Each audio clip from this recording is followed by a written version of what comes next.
It is Tuesday the 27th of August and my wallet weeps, but before we get into that... I've got a public transport story for you. A good one. I have not heard this one yet. I specifically told her, don't tell me, I want to be with you all, fresh, unbiased. I want my reaction to be the same as all of yours. But first, Psycho, congrats on being second. Mortonat, congrats on being first. Happy Tuesday to you all. How are you all doing? It's a good one. Sounds even scary. No. I kid you not. It's an actual good one. It's a happy good one. My keyboard is drunk. Like, not good as in, haha, the kids were licking the poop smear chairs. It's like, haha, oh, this is really cute good. Alright, go hit us. Come on, do it. So. No one shat on public transit today. I mean, if I think of it that way, it's been a good week. Like, it's already Tuesday and it's a good week. Oh wait, I thought it's been a good week as it's been about 7 or 8 days since I last saw somebody shit on a train. But no, it's been a good week as in the week has been good. I'm fucking jinxed it. We all know it's happening tomorrow. The brain rot is real, but please do carry on. 2 days is already stretching out. No, but I kid you not, it was a good one. And I even have to give credit because it happened in the area that I usually give crap about all the trash happening there. Mm-hmm. So I'm just minding my own business. Shitty people doing shitty things. Exactly. I'm just minding my own business on my phone, you know? Going home, I was already running late, wanted to get home as soon as possible. And I get startled by a loud, "Hey! Hey!" Are you sure this is a good story? It's a good story. So of course the entire train goes, Trouble! What's going on? You know? Like, we all want to know what it is. And you already hear the door starting to close and this group of, I want to say, intimidating guys were keeping the doors open and they keep shouting, "Hey!" Okay, that sounds... yeah, okay. Mm-hmm.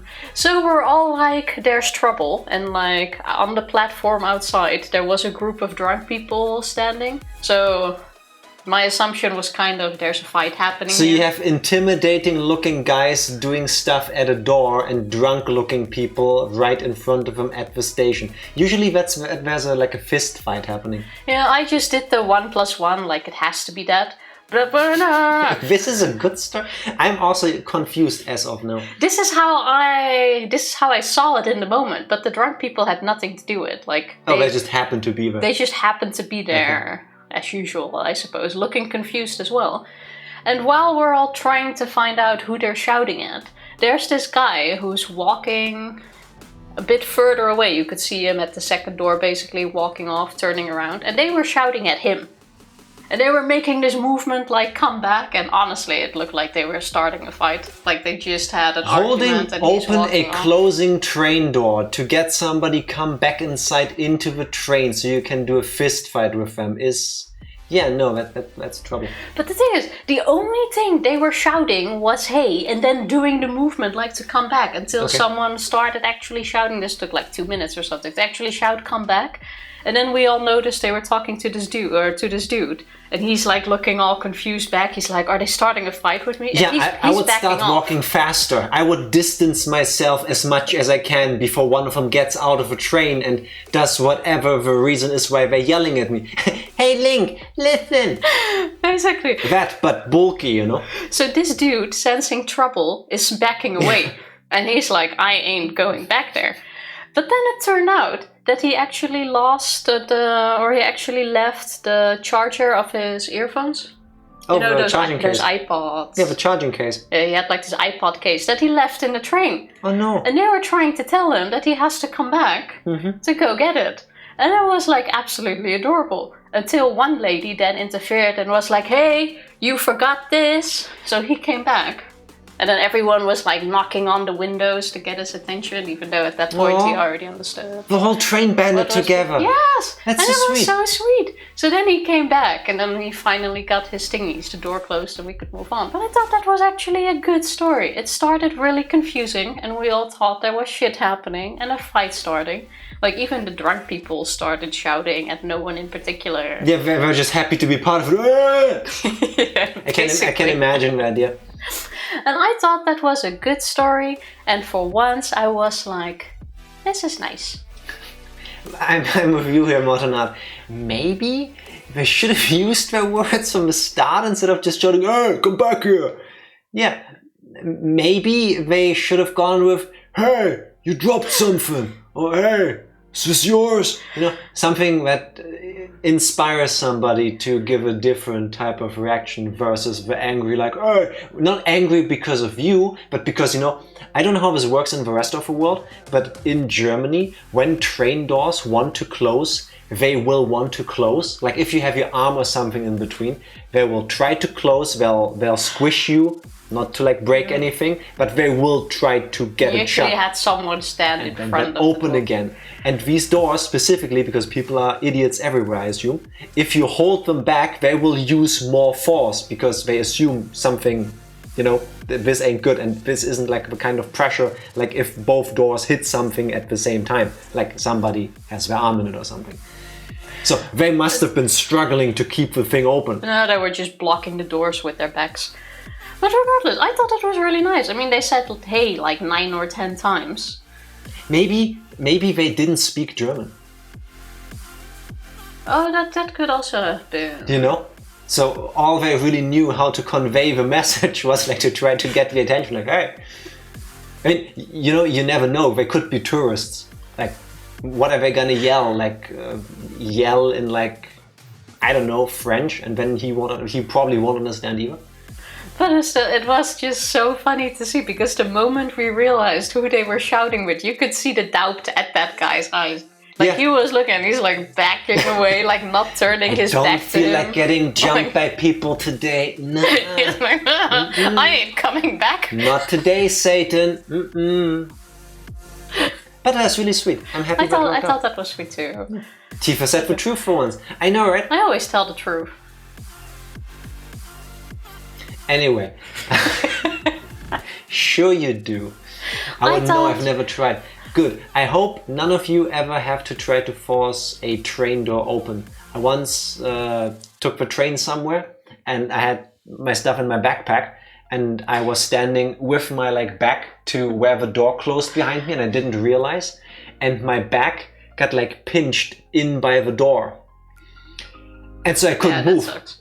Because it was just enough. I could have taken off a backpack and it would have just hung in the air, held by the door. Thankfully, by the time I had to get out, the door behind me opened again, so I could just casually like, take a step forward without anybody noticing. But for the 10-20 minutes I was stuck in that door, I felt pretty shitty. Cannot recommend. Sorry I cut you off. It does. No, but these doors aren't that bad. It depends on how far they are to closing. If they are just closed, you're slightly fucked, because even if you get stuck in it, it will still close before it opens again. Yeah, it will try to close, because people do things to... Because then the thingy couldn't trigger yet, and it will open a bit later after it already pinched your ass. But if it's like just closing and you stop it early enough, it will just smack back. Yeah. Well, I got my regularly scheduled train ass station kicking today.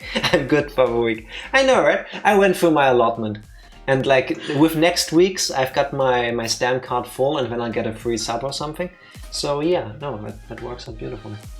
I mean, to be fair, I probably also would walk off. Same, 100%. I would have walked away.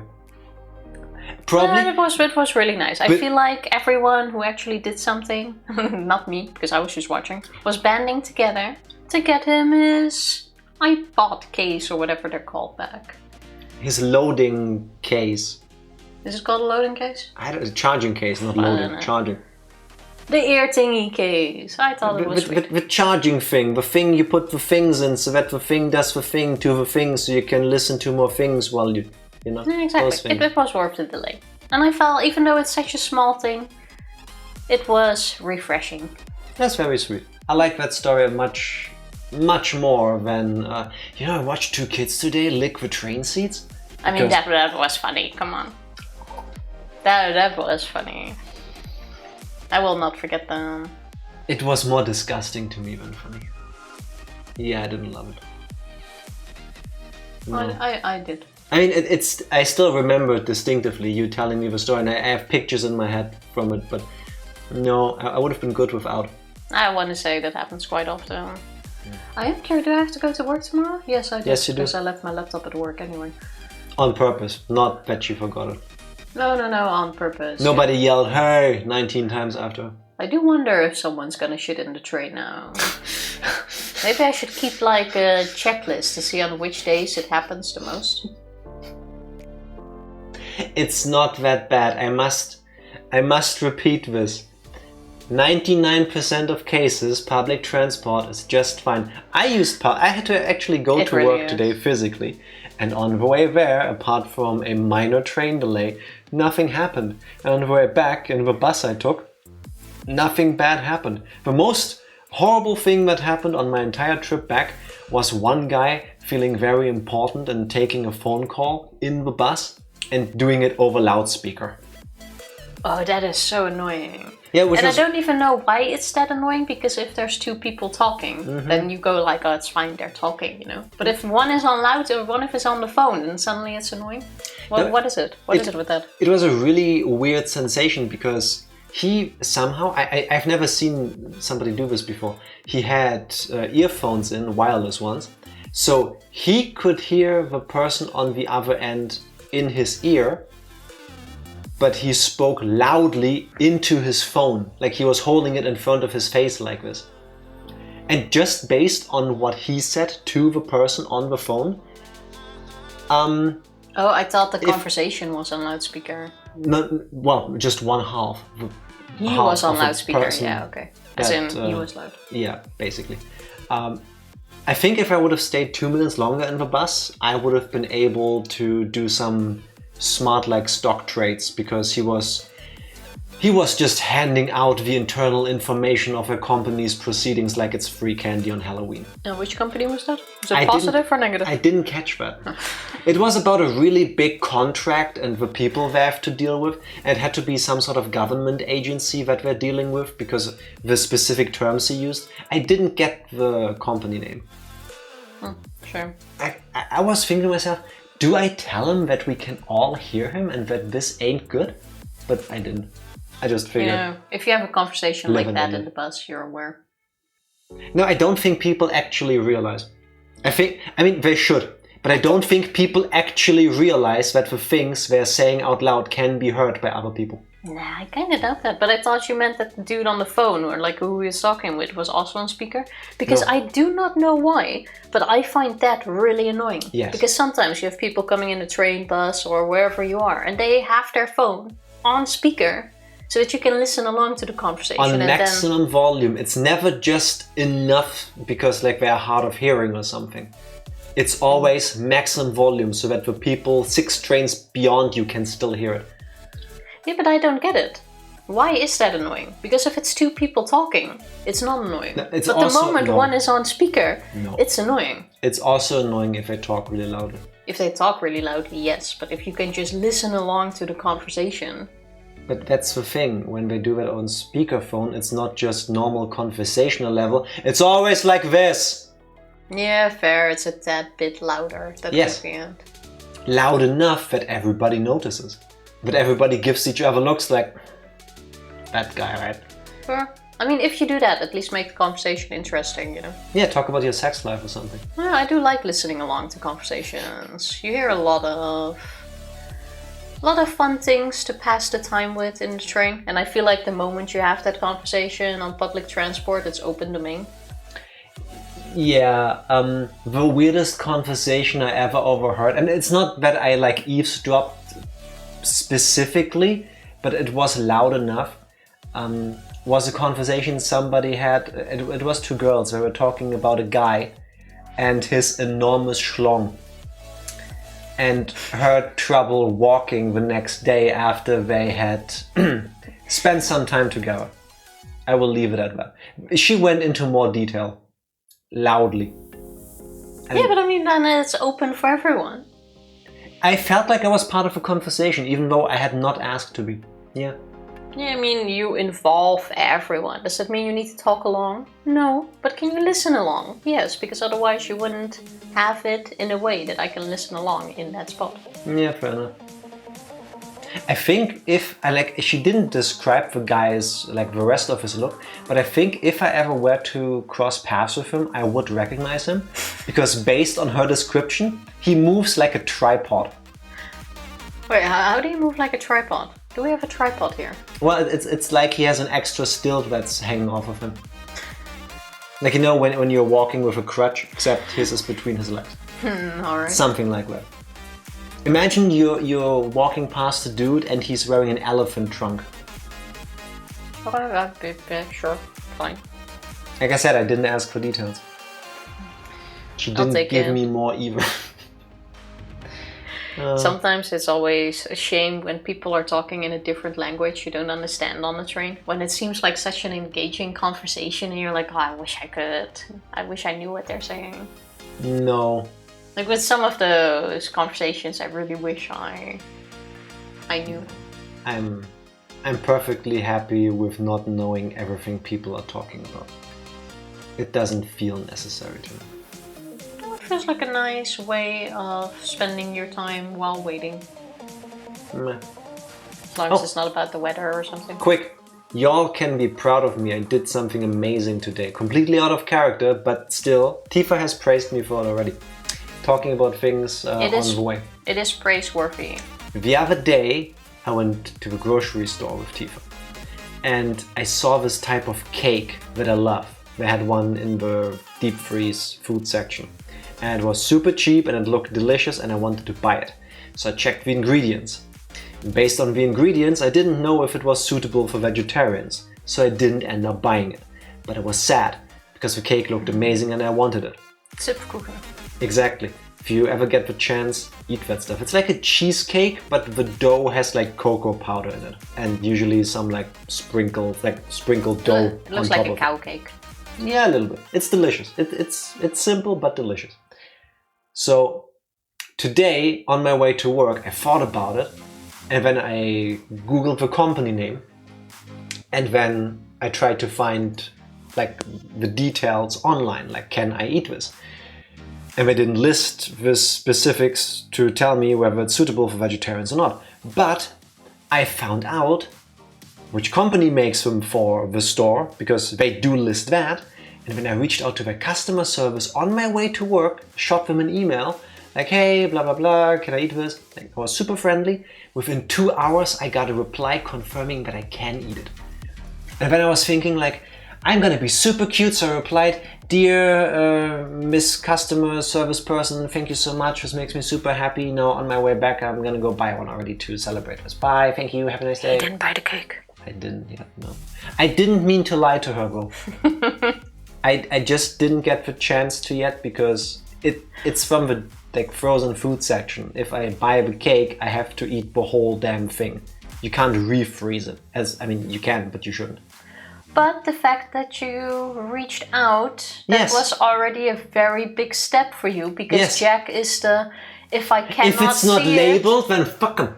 Yes, and we've had lots of discussions about this. If there's no vegetarian label on it, I will not eat it. Yes. And that counts for everything. Pretty much, yes. I'm strict about my self-inflicted diet, yes.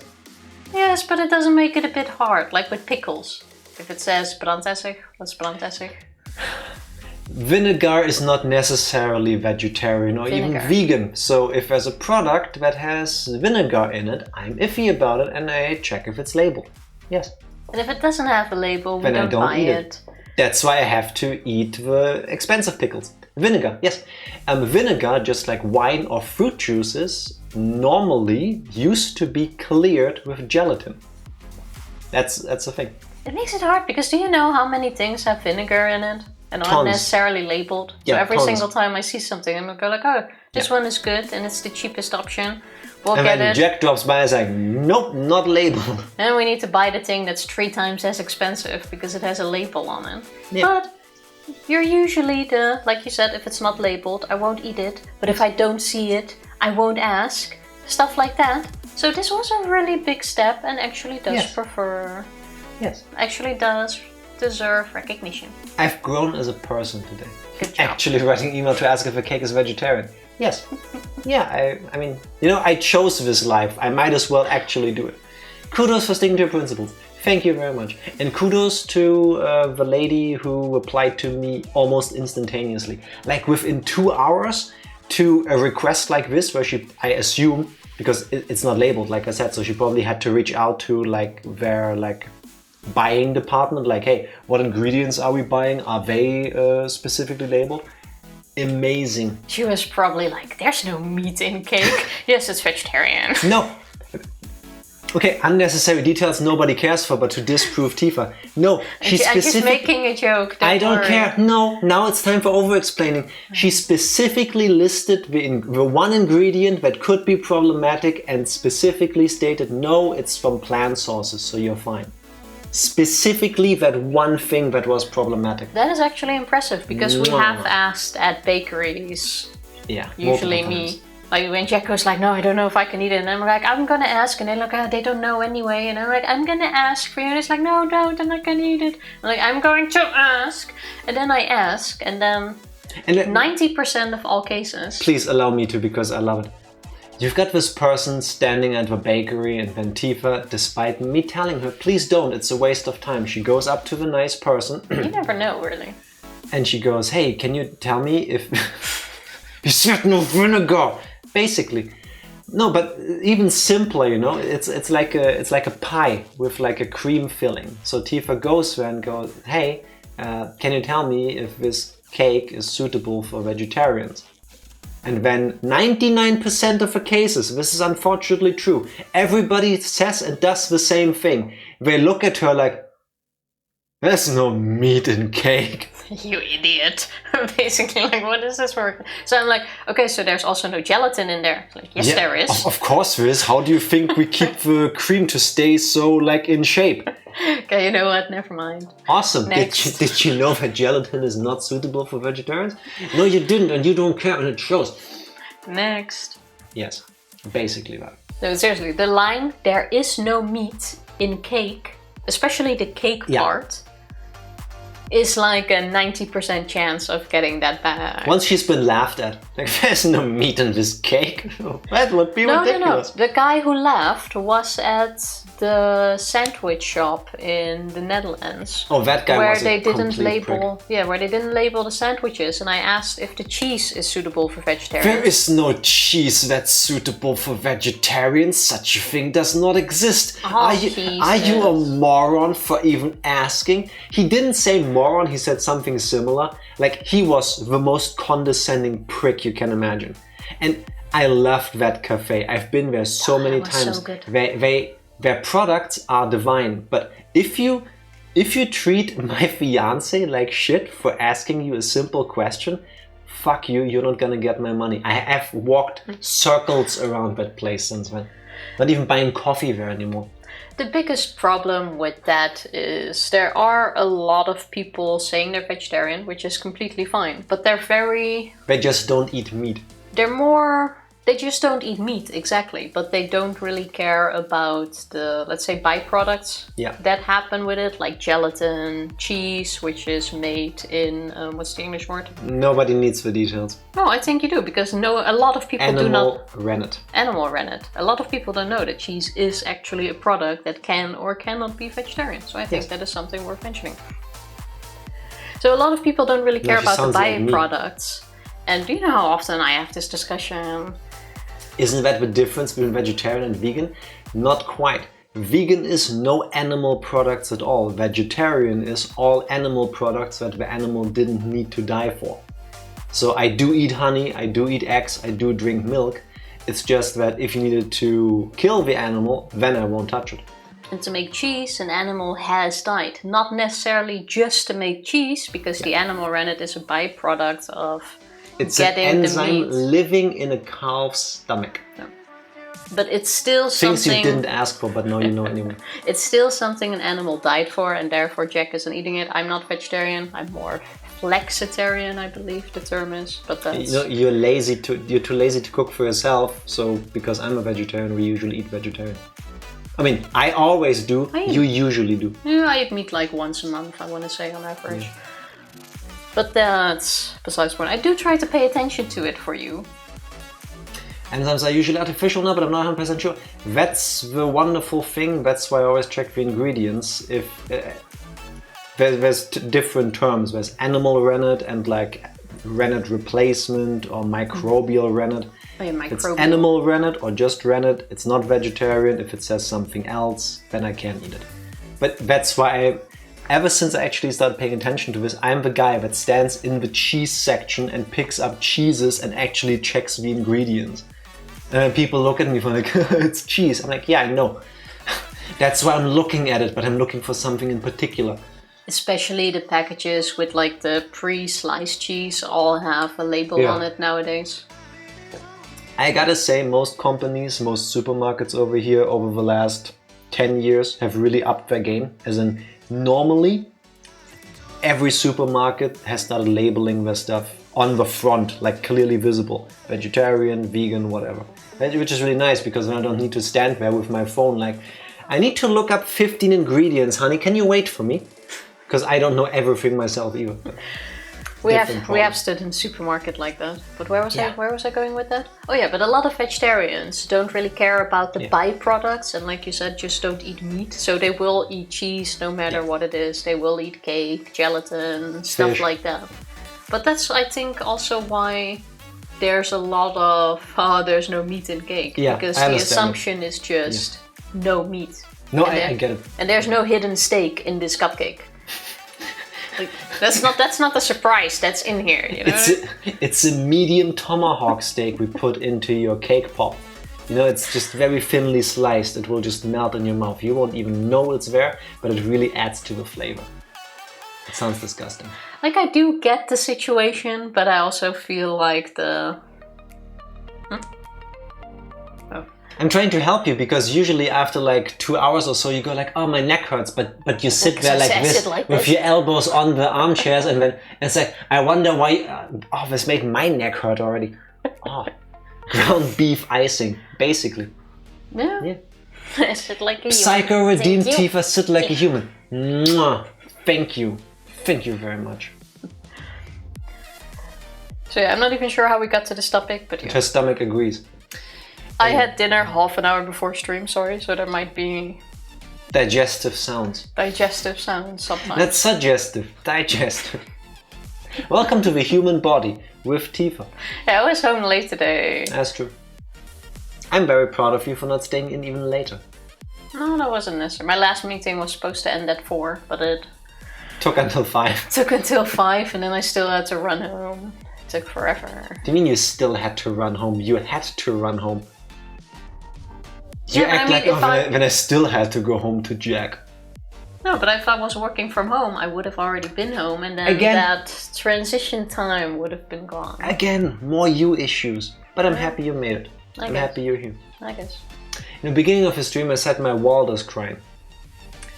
Nintendo just had a direct for third parties. Oh yeah. And oh my god, the announcements of the last 2 hours. Let me refresh this page again. I have not seen it. Dragon Quest Monsters, the Dark Prince, which I had just bought and started playing for the Switch, is getting a PC release in 2 weeks. Like, why do you wait until I buy your game and then you... I'm happy about that. There's a new Rune Factory game coming out. I have not played a single one, but every time I see the cover art laying in the Switch section, Switch section, with the Switch games. Switch section, I feel like I need to play it, but I don't know if they're any good. I have a couple of them, you can play them. Oh, we actually have them? Yeah, a couple of them, not all of them, but a few. Oh, I might actually try one. Ranger. There you go. Wow! I didn't know if you saw fast enough. I'm sorry. It's not the same without you. I just wanted to be fast and not take forever. Love, Ranger. Liebe, it means more because it's from the German. There, it's from the old world. I disgust myself with that accent. Just to finish it. Love. I'm sorry. I didn't mean to offend you. Breaking protocol. Sorry.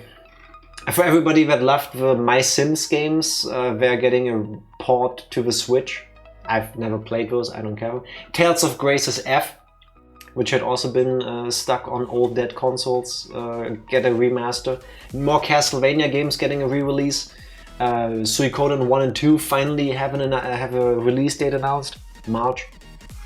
A new Atelier game. Capcom Fighting Collection 2 with the Power Stone games coming next year. We're gonna buy that, we're gonna play them. Maybe. No, not maybe. I'm not convinced yet. I will buy it, I will make you play it with me. Just for Power Stone 1 and 2. The Marvel vs. Capcom collection finally has a release date, also in 2 weeks, September 12th. Feeling like absolute doo-doo. Oh no. I know. Trying some chicken noodle soup to recover from whatever sickness the kids gave me. See, didn't we talk about this the other day? Olivia is going to school now. She will catch everything that's under the sun. I don't need that in a... No, it's just gonna happen. Kids are kids. Like, kids are magnets for like bacteria and stuff. That's just part of life. That's not disrespectful. The moment one kid is sick, everyone will be sick. First the kids, then the parents, and then maybe the kids again. Yeah, that's kind of the rule. Like, you already see it coming, basically. And the other day you still gloated about that, like, Callie is sick, but I'm not. I never get it. No, there you are. True. How is Kelly feeling? Did she at least already recover while you're sick now? Hopefully. Pre-ordering the SpongeBob Patrick game. Yes, there is a SpongeBob SquarePants The Patrick Star game coming out. The Patrick Star game? Yeah. It's Goat Simulator, but with Patrick. Yeah. I was a bit confused why Power Simulator was in the indie section with the Square Enix game. Because Square Enix is only the publisher. They gave money to the actual developers. Square Enix just published it. It's through their indie incubator label project thing, whatever. I don't know. I also don't get that. I mean, if you have Square Enix backing you, I would think there's enough money involved, but it is what it is. Worms Armageddon. I have not played Worms in so long. Edition. Tetris Forever, a collection of the Tetris games out of all things. Like, alright, I'm in. And just skip the Goat Simulator. Yeah, Goat Simulator 3 is now available for Switch. I've played 15 minutes of Goat Simulator, and that was enough for me. It was quite fun back then. Yeah, but after 15 minutes I felt like I've seen it. Yeah, I mean, that is fair. It's fun as long as it lasts, but for me it doesn't last very long. I see the appeal. Yes, my wallet is once again crying. Hey, where's my 9 rip? Nobody cares about 9 rip. Everyone cares about 9 rip. A harem visual novel kind of ish game, if I recall correctly. Otome, I think, is the genre title, right? Yeah, like, where is it? It's supposed to come out this year. Yeah, the year's It's already August. It's not the end of the world. It's not the end of the world. It's not the end of the year yet. Same It's thing. super popular in Japan. Are you in Japan? No. See? That's but I know problem. it's been requested a lot in Europe. After I googled it. Learn Japanese, innit? Oh. Moshi. I don't think I even told Tifa this. I was actually thinking of last weekend going to Gamescom with her because, you know, it's here in Germany, over in Cologne, so might as well go there for the day. But then I thought, nah, I don't want to because, like, I don't know, all the like pre-Gamescom announcement I've seen were already not too great for me, like it wasn't anything I really cared for. And then throughout Gamescom, nothing really got announced that like made me feel anything.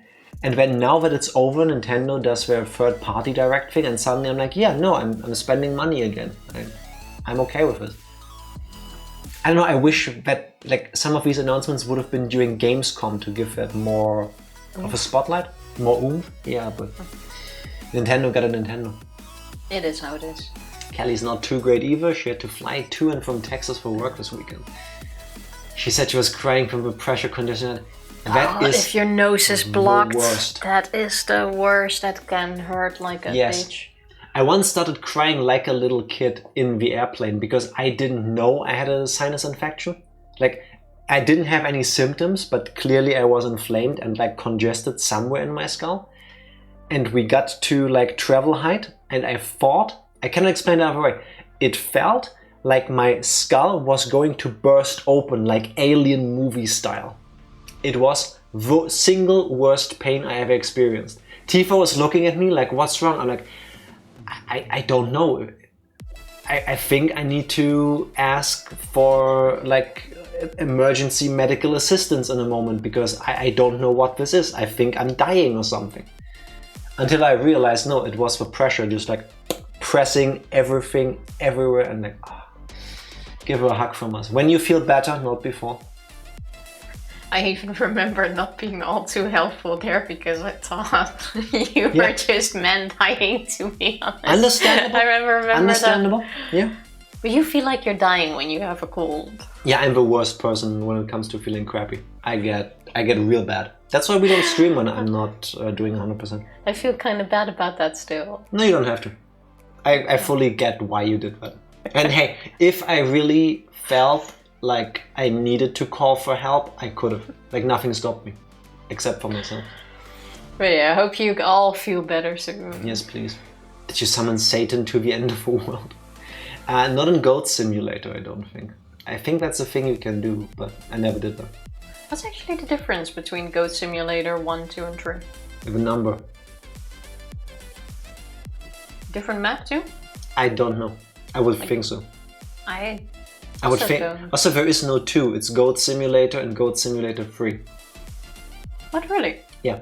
Wasn't there Goat Simulator 2? No. Didn't that come out like, when did I last look it up? 10 years ago? That was part of a joke. They announced a new Goat Simulator game, but they skipped 2. They went straight to 3. Did 1 come out 10 years ago? Yes. Oh. That's why it's now getting a remaster as well. There is no 2. 3 fucking girls! There you go. I mean, I do think that's kind of funny. Took a shower with only hot water blasting on my head to warm me up. Oh no. Please take it easy. I just spit on something over here. You. Take it easy. Take a break when you can. Think of yourself. Got to grab some COVID test lawyer because apparently there's been a huge uptick in Denver. Ew. It's going its rounds again. Yeah, that ain't good. My It's more colleagues, like a long also, cold. a lot of them were sick today. We had a meeting in office. Only 2 of us actually showed up in office because the rest were either like stuck somewhere, not being able to travel, or not feeling well. So that's not good. It's been going around the past month, especially, it feels like. Yeah. It's okay. Not fun. You know what also isn't fun but makes the rounds? Tifa's recaps. Sorry, that was painful. No. Tifa, what has happened the last time we played Higurashi When They Cry Chapter 3 Tatarigoroshi? Appreciate that I did it with my eyes closed. I remembered the name. Kind of proud of myself for that one. The last time we played, we started at school, where something unusual happened. We were there, and there was no Satoko or Rika in sight, who are usually there pretty early. Because they're good kids. Because they're good kids. The best. So that was kind of a thing where they didn't show up, then the bell went and they were still not there, but they came in shortly after and only Rika actually showed up, being all kind of flustered, meep, sad, and no Satoko. But she did announce that Satoko might be late without really saying what's going on. So that was kind of odd. During the day, during our lunch break, we also did not learn why she might be late. We were just focused on cheering up Rika-san. Keiichi was mostly focused on himself feeling down because he didn't want the good times to end, and he was really looking forward to seeing Satoko smile to get him out of his funk, and then that didn't happen. And then Reina actually had a little heart-to-heart with him where she was like, just imagine every day that all of your friends are going to die a horrible death. Like, there's a volcano exploding and when everybody except you has died. That makes you feel terrible, doesn't it? Exactly. So appreciate the good times as long as you can. And keep the shitty feelings close to your heart. Exactly. So you don't forget. Because when you feel shitty, you will also feel great when you get to appreciate everything. Yeah. That's us making fun of it, but that was more or less the conversation. The moral was like live every day with no regrets, so that when everyone dies the next day, you can move on with your life. You still have the happy memories. You have made the most out of it. Carpe diem. Basically, I'm not sure if it was during the lunch break or after we went outside. After we did try to make light of the situation, we had our lunches together and then we went outside because we... Don't remember, also it doesn't really matter. We had to step outside. We went outside and there ooishi-san showed up. Who, Keiichi, he specifically did not recognize him, he had never spoken to him, but while thinking about why this man looks familiar and that he doesn't like him, he suddenly called him Ooishi. Yeah, but that's still unclear if that was a change of focus thing or not. We haven't figured that out yet. But there was a very lengthy bit about how he's scared, how this feels ominous, how he hates the dude, and he couldn't explain why. So that was already very weird. And Ooishi was like, hey, you, go get your friend Go get Satoko. And we're like, no, should you even be here? Like, why don't you talk to the adults? When Ooishi went over to some girls who also were outside, he's like, hey, can you call Satoko out? And we're like, no. And then he was like, okay, cool. What's the name of this boy over there? So they told him, Keiichi Maebara, and then he came over to us and he unloaded on us. Oh, the Keiichi Maebara? The Keiichi Maebara that just recently moved here with his family? Your dad's an artist and he has this art exhibit thing regularly in Tokyo, doesn't he? Where he has like this great spot. And your mother... she graduated really early, no, top of her class, super smart, really weird. And she changed her name, didn't she? That's also kind of weird. No, he said she comes from a prominent family. Oh yeah, and she's a cold-hearted bitch or something like that. He didn't say bitch, but he said she's cold. And trying to further impress upon us that he owns us more or less, when he did the thing, you know, where you put your hands on somebody's shoulder and when you get to eye level and when they're like younger or smaller than you like duck down a little bit. And then he gave us a beautiful massage by digging his nails into our shoulders to the point where we almost passed out from the pain. I want to say he used our pressure points because it had no lasting impact. So while we were obviously in distress with this happening... Normal kid stuff, you know? Normal kid stuff. Like, Ooishi was really a dick so far. Like, completely different character from the previous chapters. Irie came up and he was like, hey, what are you doing with that kid? Let him go. Stop being a dick. Yeah.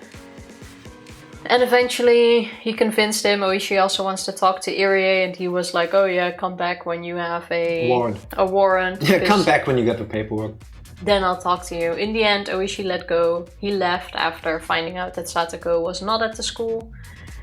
And we went to the nurse's office with Irie, who is about to launch into what we assume will be a lengthy conversation about Hinamizawa and specifically the curse of Oyashiro-sama. Yeah. Because it is chapter 3, but I think it's episode 4, so it's about time we get into the nitty-gritty. I'm still a bit more shocked about how Ooishi has been acting. I have a theory about this, but that's the recap. But first, she might be late. That is Stephen King's misery on her. I don't want any Stephen King anythings done to anybody. Stephen King has written some really wild stuff. Did you know that there's one scene from the It books that never gets made into the movies? Really? Yeah, the gangbang scene. I mean, not surprising. And it's not just not safe for work, but arguably it's not safe for life. You don't want to Google it. If you know, you know. If you don't know, you don't want to know. Just saying. Don't Google it. You can hate on me, but I've never actually finished a Stephen King book. Same. I've never even read one. I've started They never appealed to me. Reading 2 books, and I don't even remember which ones. It was like 15 years ago, I think. So some of his older stuff. And I just couldn't get through. Like, it didn't stick. You know, when you read a page and then it just goes in and out and you feel like you have to reread the page because you have no clue what you just read. It's not for everybody. His writing style isn't really for me. I have seen the It movies, and I think I've seen some more movies based on his books. Room 403 or something? Is that Stephen King? I don't know. Doesn't really matter. I've seen some of the movies, which I think were okay. But Stephen King's not mine. Dark Lord, welcome in. Happy Tuesday. Classic Rainer. I know, right? What he said. How you Rainer doing Rainer things. Ooishi, the master of the angry shoulder massage. I hope I will never get a shoulder massage like this. Yeah. That's how you give them. Not on purpose, though. Yeah, but you do. Oh, the orgy scene? Apparently there's one in it. And Ranger gave you... I was trying to be subtle about it and just not bring it up, but Ranger gave you the whole spiel. If you want to know, now you know. Wait, but it explained the creation of the universe. Don't question it. Don't dwell on it. Just accept it. Just accept it. The Mist is by far the best of his books to become a movie. The Mist also has a series, yes, I believe, which was pretty good. I've seen the movie. And the movie, when it came out, was like, people loved it. The movie was pretty nice, and if I recall correctly, the series was also pretty good. It's been a while since I've seen that. It's not for me. No, Shawshank is a classic. Shawshank Redemption was also by Stephen King? I did not know that. Okay, that I've seen, that I've liked. It's also a movie, right? Yes. Good. I haven't seen that one. Only seen the movie, and that one was good. The Mist series was absolute garbage. Only kept the title. I kind of enjoyed the series. Everything else was made up. Okay. All words are made up, Ranger. I can't compare it. I do remember watching it and kind of enjoying it, even though I think the only thing the same was the end compared to the movie, I think. I do not think so. No, was that also different? The ending is, where at least in the series, they all... No. No spoilers, Tifa. Why you gotta be like that? No. At least put up the spoiler tag first, right? Fair enough. Needful Things is a personal favorite of mine, but it's definitely not objectively great. Haven't heard of it. Doesn't ring a bell. Is that only the book or also a movie? Wait, Green Mile is also Stephen King? Okay, apparently I do like some Stephen King stories. Green Mile was harsh on me. I watched that when I was like 13. Ooh, that movie fucked me up for a week. Yeah. I'm tired, boss. Haven't seen that in so long. Cried my eyes out. Understandable. This movie ending is way more brutal than the book. Even King said, damn, I'm not ready. Wow. I feel like you cannot really properly do... 99% of the cases for audiences, I don't think there's any winning when it comes to making a movie or a series out of a book. Yeah, because you're always gonna piss off somebody. Like, the people that have read the book are gonna be like, it's not exactly like the book. Yeah, because whatever can live in your head will never be as good. Whatever we can produce on screen will never be as good as your imagination. You know, because that's infinite. So if you do a faithful like movie version, it's gonna be like, oh, I expected more. If you change things, oh, they changed things. It's like you'll always not please one part of the crowd. Exactly. I would actually really like it when you read, whether it's like manga that goes to anime or a book that goes to a movie, when it follows it exactly. Like then I can go like, oh yeah, now this happens, and then that happens. I remember this. Oh, that's so nice to now see, like actually see it. I prefer it too. They don't need to stray from me. If they need to change a few things to make it work better in movie form, I fully get that. Or like Game of Thrones. But I'm always kind of happy when it follows the plot. Needful Things was a book, and I think one of the earlier King movie adaptations. I need to check it out at some point. They can't make Pet Sematary either, because you can't murder babies. Understandable, you know, like there's things you can put in a book, but you can't put that on a big screen audience. Like you can't put that on film and then release it and get that cleared. Like, but why not? Just put a rating on it. Because nobody is gonna want to publish that. Who will want, like, how is that elevator pitch going? Like, hey, we want to make a Stephen King movie. Yeah, which one? Oh, the one where they murder babies. Nobody will want to touch that. It's not gonna get funded. Mm-mm. So I doubt that, even if it's just for the name attached to it. Nobody is gonna fund that. No. I don't. It's okay, he's a murderous baby. I don't know Pet Cemetery and I don't want to either thing. I mean, same. But we do got Max von Sydow. I half remember his voice. How many books did this dude write, by the way? Stephen King? Yeah. Like 1 million. Stephen King, Tifa, amount of he has books written. an insane output. By the time you exhale, he probably wrote another book. 65. Yeah. Including 7 under a different name. Yeah, didn't he also do tons of cocaine at some point? Wait, Stephen King, cocaine. Why does Stephen, one of the further asked questions, why does Stephen King write so many books? Because he can. Like, it's his job. King struggled with addiction throughout the decade and often wrote under the influence of cocaine and alcohol. He says he barely remembers writing Cujo. In '83 he published Christine, a love triangle involving a 17-year-old misfit, his new girlfriend, and a hunted 1958 Plymouth Fury. You know, so first of all, you have this very imaginative mind and you have the skills to adapt all of this into writing. And if you then add cocaine as the fuel, like you're going 200 down a narrow path and you just surround yourself with typewriters and then you do the monkey with the typewriter things and then suddenly poof, 65 books. Well, apparently it worked. 65, that's a lot. Yeah. Well, plus the other 7, so technically it's 73. No, it says including. Oh, okay, fair enough. Can't write if you sleep. True. That is a good point. Unless you have a device attached to your brain No, Tifa. that can typewrite your thoughts. I should ask Elon Musk about this. No. If I ever see you talking to Elon Musk, I'm single. No. I'm just saying No. that's a... There are people where if either one associates with them, that's a hard no. That's And something is- he would no. invest in. No. If I ever do anything and Elon Musk approaches me, I think I'm doing the wrong thing. No. No. Hell no. Mm-mm. Does Maximum Overdrive, a movie about trucks and other motor devices turning on people? Okay. Mostly on cocaine.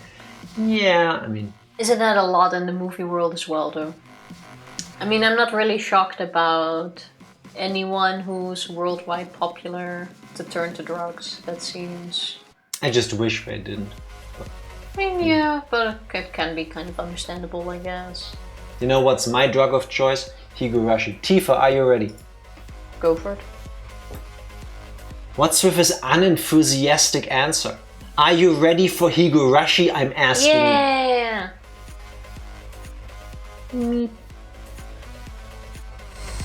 Click. Wow. Zavaruto. Exactly. Some energy in here. What? Oh, That's there was the a first time. second of sound. That's the first time, despite the voices being muted, we accidentally heard a voice come through. It is muted, right? I didn't change anything. He Yeah, would we have continued the sentence. What? I think the game didn't realize yet that we muted. So He a whole tried. book about addiction to alien tech called The Tommyknockers. I thought The Tommyknockers is like a smut novel. Because, I don't know. You know, if I ever made like low-grade pornography and I wanted it to like be in supermarkets everywhere, I would give it like a name that is clearly telling people what this is about, but also you can just put it on the shelves. And Tommyknockers is like pretty up there. You're be writing a smut novel called Tommy's Knockers. Don't ask. Okay. If you ask ChatGPT to make you a draft, I'm quite sure you'll get a whole book on that. Thank you for finishing that sentence, because if you ask ChatGPT about this, you'll get a whole book about that. You know what doesn't have Tommyknockers? Irie. Are you sure? If anything, he's the Tommy knockers kind of type. No. He's the kind of type that Tommy knockers would want to be. Because he's smart, he's athletic, he touches soft-skinned children. That felt bad. I shouldn't have said that. But the game made me, so it's fine. Yes, I did. Have you heard anything about Oyashiro-sama's curse and about Satoko-chan? Well, I knew a few things about it, certainly. Satoko's parents were dam proponents, and the accidental death was because of a curse. You mean that? Coach smiled thinly and dryly. So you know, he said, dropping his gaze. If I recall correctly, there was an accident on a viewing platform at the public park she'd gone with her family and her parents died. And then it was just big brother and little sister. And then she was with Rika-chan and...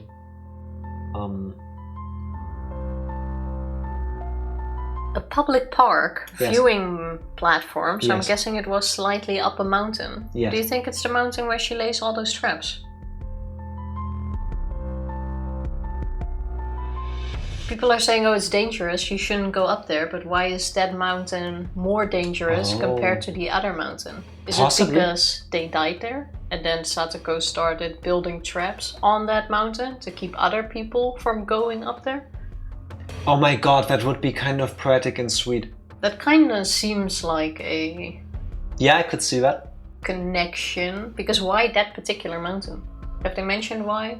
No, I could see that. Like, in an attempt to not have other people suffer the same fate, she tries to keep other people away from that place. Yeah, I think that kind of makes sense. That'd be kind of sweet, yeah. I mean, most mountains are dangerous, yes, but it's been that specific mountain where they were told not to go because it's dangerous, and especially if it's connected to people who died by a curse, it kind of makes sense to make that off limits and to go like, oh, it's dangerous, don't go there. True. I'm saying that is the mountain where Satoko's laying traps, is the mountain her parents died on. So I'm gonna write it down. Oh, good. Oh, go ahead. Can I agree with that? I mean, yeah. But you still write it at mine. With all the other ones we agreed on. No, I'm gonna write it here. But when I agree with you, you still point it to yourself. Satoko lays traps on the mountain that her parents died on. What I'm saying, by the way, because you can't see the list, we have a list where we write it down, and there's one lane with Jack predictions. People have seen it before, it's just been a while because there was no point. Yes, so for those that don't remember, I'm explaining it. One with Tifa predictions and one with we both agree. But even with the ones where he went like, oh yeah, and I go like, oh, I agree, he's been putting it at his own, and now he made it a shared prediction, assigning it to both of us. Tifa, you sound an awful lot like me. Yeah, I'm just saying. It's kind of annoying. Now you have to go through the entire list, and the few things I did agree with, you have to move. Yeah, you like can this do is that. cheating. You it can do feels that like after cheating. the stream. No, you. This is your mistake. It's not my mistake, it's my action. We should delete that column. I'll delete your column. That sounds horrible. Why did I say that? What is this, a Stephen King book? Yes, now it is. Jack and the Tommy Knockers, here to delete your columns. That's part 2, Ranger, in case you're almost done with Tommy's Knockers. We need a spin-off.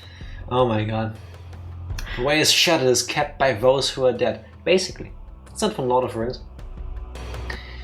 I feel like it makes sense. When they lost their parents, Satoko-chan and her brother, Satoshi-kun, were given to their uncle and his wife to take care of them. Oh, is that so? Their parents died in the accident and Satoshi ran away, leaving only Satoko to start living with Rika-chan. I'd known that much, but this was the first time I heard that they'd been brought to their uncle and aunt. Their uncle was Satoko-chan's father's younger brother. That makes sense. Isn't that usually how uncles work? Unfortunately, neither of the couple were people deserving of respect. Could have been the older brother, I guess. Why don't you just go younger uncle or older uncle? Why use many word when you can use less word? Because then you probably gotta keep saying older uncle, and this way you can just stick to uncle. Coach normally picked his words politely. So when he came out and said that they didn't deserve respect, it really made me wonder what kind of people they were. As soon as Sadako-chan's parents came out in support of a dam, her uncle and aunt took on a lot of shame in the village as well. They would never have welcomed in Satoko and Satoshi-kun. Oh, you're yawning. Sorry. Sounded like you were trying to say something. No.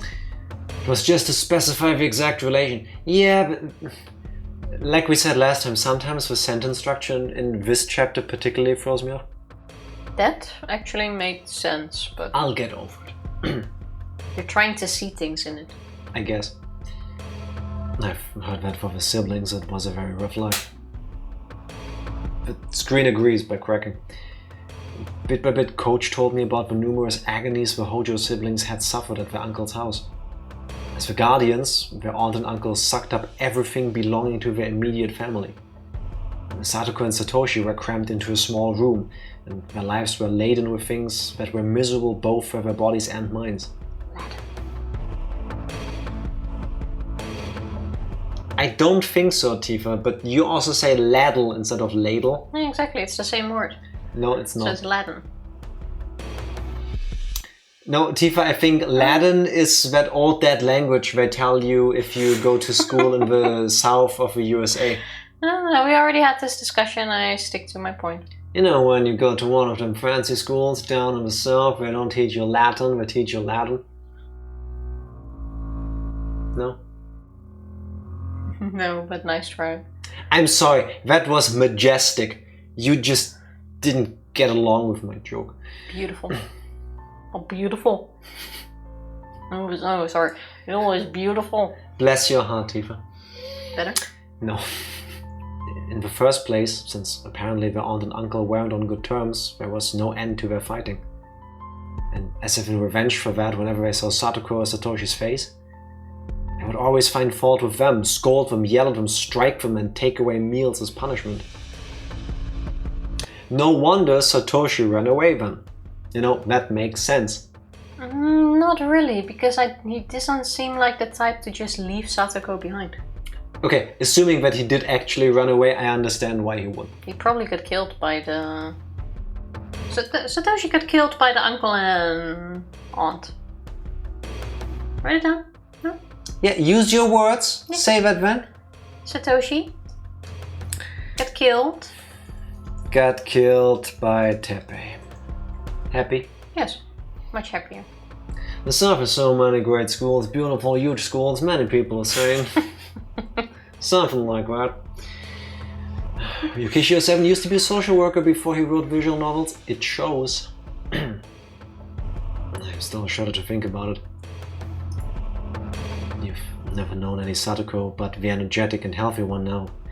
So you probably couldn't imagine her face being so deathly pale, a girl always standing dazed in the shade of trees. I couldn't imagine it, and I didn't want to. That was honestly how I felt. But at the very least, Satoko wasn't like that anymore. She may have had a miserable life in the past, but it was different now. Something happened to change that life. Last year, on the night of the Watanagashi festival, their aunt died. She was beaten to death by a deviant with a baseball bat. Oh my god! That was oddly specific. Counterclaim, Tifa. But wait, Satoshi killed his aunt. Yeah. And then the uncle killed him. But didn't they say both of them fell off of the viewing platform? The parents. Teppei and the aunt are the uncle and the aunt. Yeah, I was stuck on the parents. True, have we heard what happened to them before? Yes. No. Besides them The uncle beat the aunt to death and then he ran away. That's the story yeah. we know so far. Okay, yeah, I agree. That is probably Satoshi. I agree. See? Spiteful does not suit you, Tifa. It really doesn't. Yeah, but you gotta stick to the system. Oh my god. He's not sticking to the system. Did I pee in your cornflakes or something? Why are you being like that? Yes. No, you didn't even have cornflakes As a this matter of morning. fact, you heard that? He pees in my cornflakes. He just admitted it. Like, I was suspecting this for so long. When was the last time you actually had cornflakes? A very long while ago, because you peed in my cornflakes. So I stopped eating it. I love how your stomach is telling the truth by going like gurgle. Also, this is serious. Yeah, I'm trying to have a conversation here, but this one... Yeah, no, you're right. I do believe, I agree with you, that probably Satoshi killed his aunt. It makes a lot of sense, baseball bat, blah blah blah. But I also think that he got killed by the uncle then in that case. As revenge or something. But why would Satoshi kill the aunt?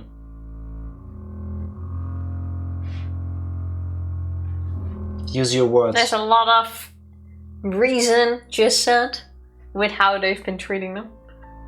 They probably did something to Satoko. Fair which enough. made him lash out. They were abused.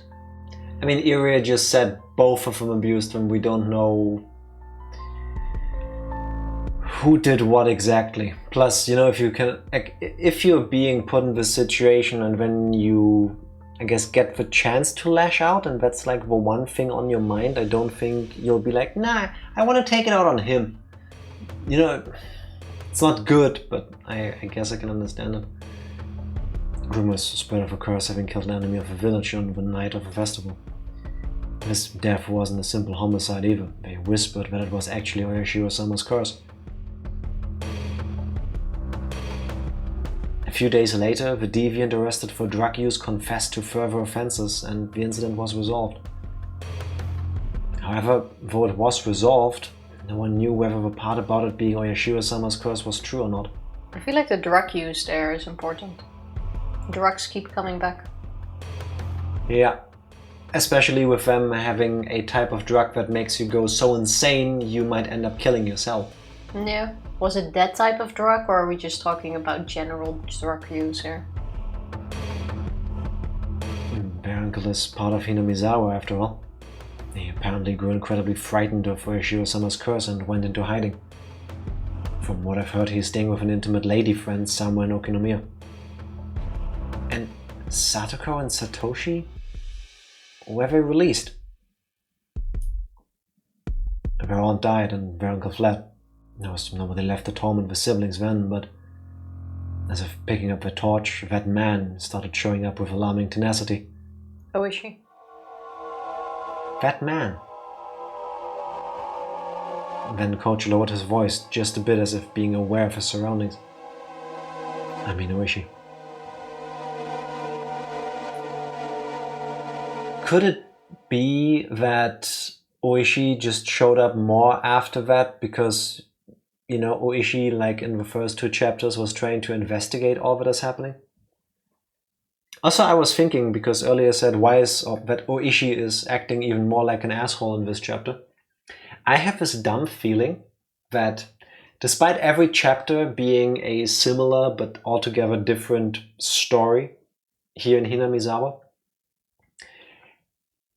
I think every iteration of the person is still connected. And they might not share exact memories, but they seem to share emotions. Because Keiichi had a very, very strong reaction to seeing Ooishi, like calling him like a bringer of doom, bad omens and stuff. Which, understandable given his involvement with the first 2 chapters. Not necessarily Ooishi-san's fault as far as we know, but when bad things happen, Ooishi shows up. That seemed to actually pain you there. So I get that part. But couldn't it then also be true that this Ooishi retains the memory or the feeling of not being able to save the kids or the victims. Because Ooishi in chapter 1 he's still being Ooishi, but he's friendly about it. He's like, hey, I'm a middle-aged policeman. Why don't you get into my car? It has air conditioning. Let's have a chat. You should really help me. We can be friends and I will come and protect you. And in chapter 2, he's like, your friends are shit and you shouldn't hang out with these people because they're part of the Yakuza clan. You should really work with me. Hey. Yeah, but and in chapter 3, if the lingering memory or impact or whatever you want to call it is, I've tried the nice way, I've tried the more forceful way, and they keep dying. I keep not being able to solve this riddle before more people die. And now it's anger. Nah, because then he would know too much. And why would those feelings... Not know. Feel. Yeah, he doesn't know too much. He feels too much, is what I'm saying. It still seems like too big of a transformation. And also, why didn't we have this lingering feeling things in chapter 2? We did. Did we? When? Yes. Ever since the beginning of chapter 2, the story is always brought up to speed like, oh yeah, I vaguely remember this. Yeah, because it's been an actual conversation that has been had at some point. You can't know about oyashiro-sama's curse, for example, without having been told. Also with Tomitake-san, where they were like, oh yeah, I've met him before, but then they did a proper reintroduction. Keiichi remembered things, not necessarily memories, but impressions. No, because I remember that bit and he wasn't like, we've met before, he's seen him before. Taking pictures in the village. That's different than having a feeling like, oh, I know him, and then doing an introduction. Which could still be a leftover of the, I don't know a better word, the impression from chapter 1. What you're saying doesn't contradict what I'm saying, it just feeds into it. In chapter 1, he actually meets him taking picture in the forest. And in chapter 2, it's like, hey, remember me? I'm Tomitake-san, and you've seen me doing pictures in the forest. Yeah, because we have. That's why the friends also don't get reintroduced. Because we know the friends. They've left enough of an impact, but we don't need to be brought up to speed again. It's not that they left enough of an impact. We just skip into the part of the story where we're already friends.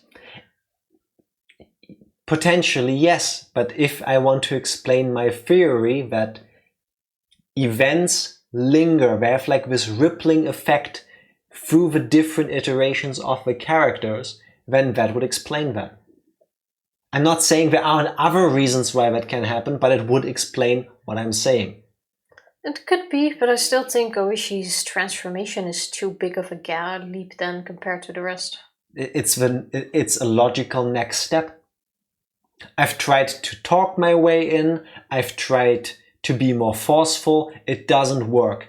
And I keep having this feeling like I'm being reincarnated into this situation, and every time, no matter what I do, people die. Nobody listens to me. The police people around me, there's like 5 of them I can rely on. The rest of them are all in the pockets of these Sonozakis. I cannot get anything done. The moment I try to go the official way, I get shut down before I can do anything. And I know I'm right. I know in my heart of hearts, these people are evil. I know somehow. So I've tried the nice way, I've tried the neutral way, and now I will try the angry way. Which would also explain Keiichi's reaction to Ooishi. Because that didn't seem to be, hey, he seems like a person I can have chats with and maybe rely on him, like in chapter 1, where he became his like confidant, like I will leave messages for him in my message in the clock. It was like, this guy brings doom. He's a harbinger. Exactly. No, that is true. So I think something lingers. There's like residue between the chapters. Somehow. Even if the characters end up dying, they leave something behind. Or this is all just really well written in a way that it has a quality to it that confuses me so much that I'm trying to make sense of it all. No, you Also- could have a point there. It all depends on what triggers all of this, I guess. Also, where's Tomitake and his girlfriend? Yeah, all of this. I've been waiting for them to be introduced, but last time we didn't meet them until the day before the Watanagashi, and we're not there yet. So they True. could still show up at a later point. I'm suspecting it will be confused. around that time again. You're just describing the plot of Next with Nick. Potentially. Also, spoilers! I haven't seen the movie. Dude, Ranger, what is up with you? Gotta get the inspiration from somewhere. It's hard to miss a guy of Oishi's size and personality. Yeah, you would definitely hear coming from a mile away. I say before we continue, we take a short break first. Sure, we can do it. BRB. BRB. We're back. It's so quiet in the nurse's office. When I wasn't plugged in. There actually is no sound. Yes, this room that we're streaming from is now officially called the nurse's office, apparently.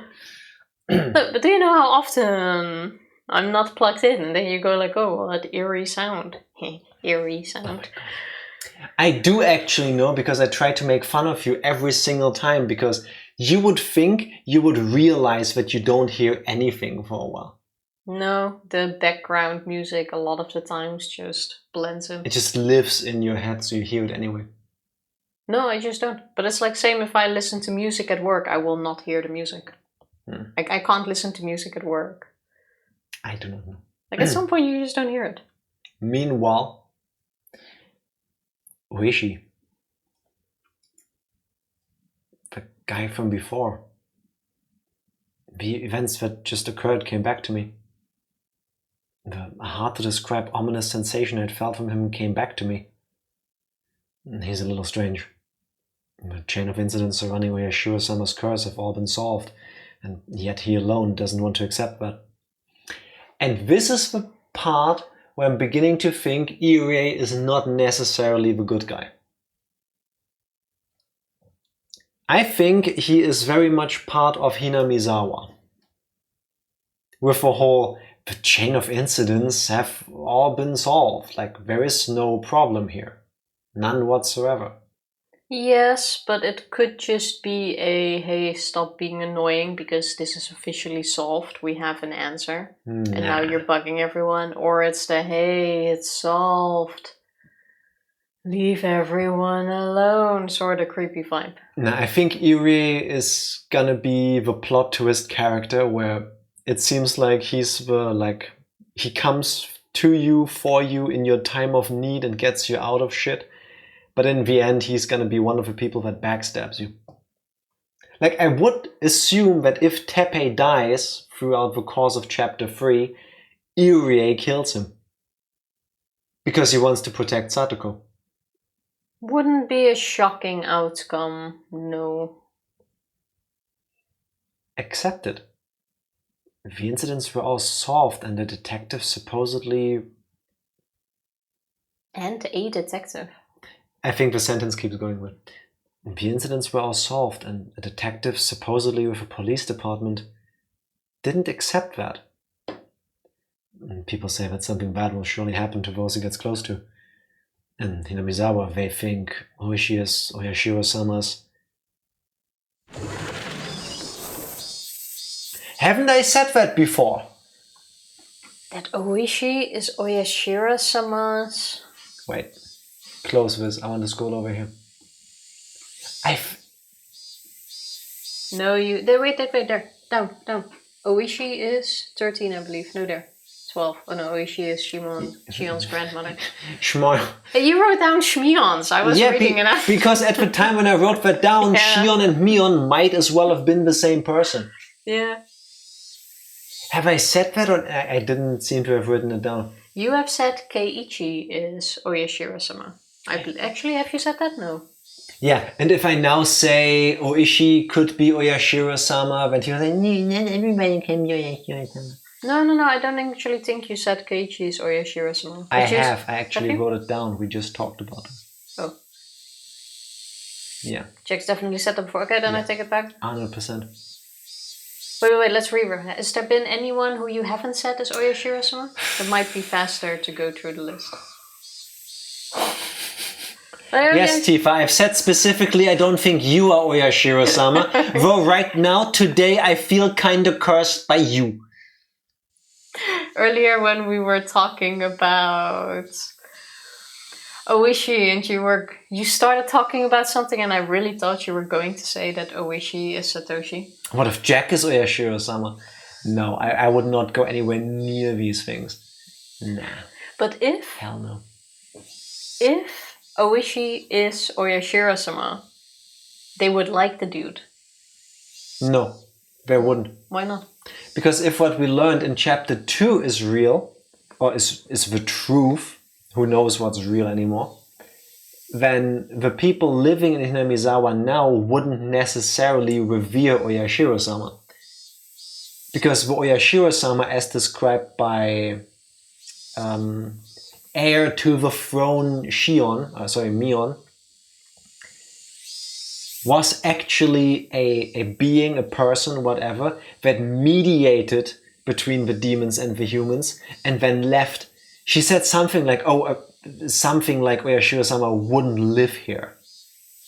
And I took that as in they wouldn't stay here to be around for this. Like there wouldn't always be like a mediating guardian present or whatever. That doesn't mean they can't come back. And based on the story she's told us, or the way it's been said, I also don't think necessarily everybody in Hinamizawa agreed with the message of oyashiro-sama. Because I'm just a peasant, you know? I'm just hacking away on my rice paddy. And suddenly, Satan's anus comes gaping open, demons get shit out in reverse. Suddenly, the demon has done unspeakable things to my wife and my children, and now this weird god shows up and goes like, no, you shall be friends with the demons. Only this way can there be peace for everybody. I would tell that god to fuck off. I guess you. Actually, you can't handle the truth. I have a feeling that is what will happen at the end of this game. Not being able to handle the truth. I don't think it's going to be Jack Nicholson with a you can't, but it could be something like that. Kei-chan! The door flew open with a rattle and Mion came rushing in. Then Enrique-chan came running in a few steps behind her, and then Tomita-kun, Okamura-kun, and a few of our classmates. Kei-chan! Did Ooishi do something to you? Are you hurt? Ooishi, in his guardian function, as described in chapter 2, would also work out. If you don't take it as oyashiro-sama was the one that made it possible for the demons to just be here and become part of Hinamizawa, but as a like balancing kind of force. If you assume that the oyashiro-sama back then went like, hey, yeah, listen, I've talked to the demons and the demons can't go back down Satan's anus, so they have to stay here. So I understand you're all upset about this, but you just gotta be friends. Because like, if you don't, they'll just eat you. No. So if he mediates for peace, I would understand if a version of this character could come back like 5,000 years later and go, hey, the demons of the Watanagashi here in Hinamizawa, they're kind of overdoing it. I should put an end to this. You know, so that we can all just live normal lives again. Because you're also kind of misusing my legacy. No, I don't think you're hitting the nail with that one. Then what do you think? That Ooishi is just Ooishi. A detective frustrated about crimes he can't solve. Understandable. Knew the lore of a visual novel could just be just as deep confusing as Elden Ring. As much as I like Elden Ring, or all of the From Software games when it comes to lore, ain't shit compared to some of the visual novels out there. And the beauty is, for a visual novel like this, you actually get the story usually, and it's not like you have to play through the game, get 100%, and then take 2 weeks out of your time to look at every item description and write them down so that afterwards you can catalog them and see where they all fit together. I like Elden Ring, I like the Dark Souls games and all that, but the storytelling in those games, the confused matter in which it's done, pisses me off. I am also more a person who would prefer to get his lore than find it and read it. Yeah. But it can just be very complicated, especially if you don't know the entire story in Higurashi. Yes. Because there's like 200 hours behind this. Why look at that when I can just watch other people's videos on this? I think that's bad storytelling. It's a matter of like flavor and taste, I guess. For me, it's bad storytelling. But the thing is, you also don't need to care about the story there. Like, if you want to, you can. But you can completely ignore it too. Yeah, that is also very true. You can just play through Elden Ring and stuff without ever getting anything of the story, just the basics of it. Basically. Calm down, Mion-san. He's not injured.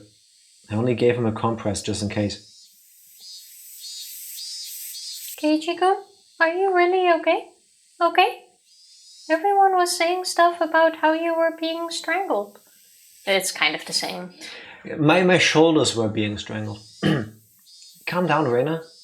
He just squeezed my shoulders really hard. See, there's not even a bruise. Neat. Jeez.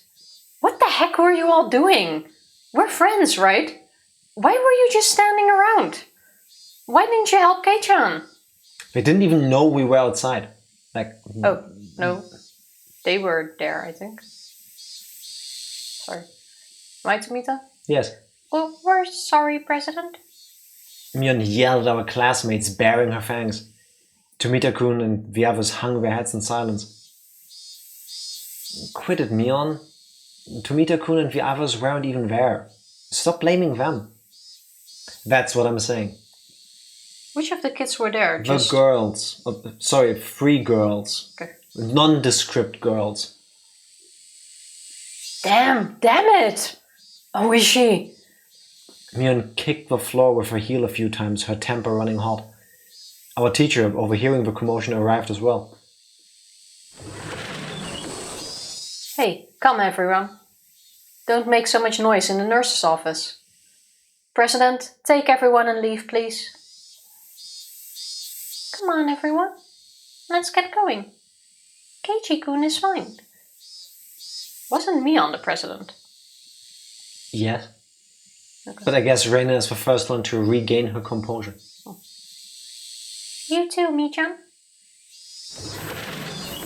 Mion was letting her emotions get the best of her, so Reina stepped in instead and let everyone out of the nurse's office. See? Classic press A moment. Which I did. The detective from the detective from Eikinomiya Yeah, exactly. Station is the economically responsible part. No, it's the old Japanese name. You know, back when Hinamizawa was Onigafuchi village, it was called Ikinomiya. The detective from Okinomiya Station, Kuraudo Oishi.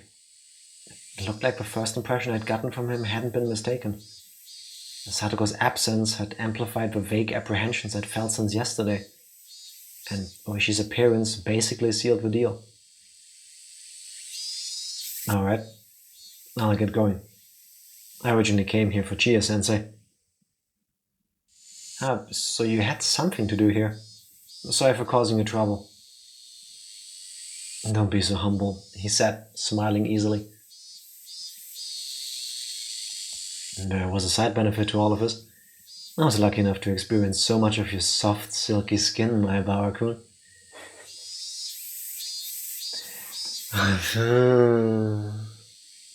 Twinkle, twinkle. With the usual, for Coach anyway, parting words, he instead continued. Please excuse me. You weren't wounded badly, but please avoid putting pressure on your shoulders or anything along those lines.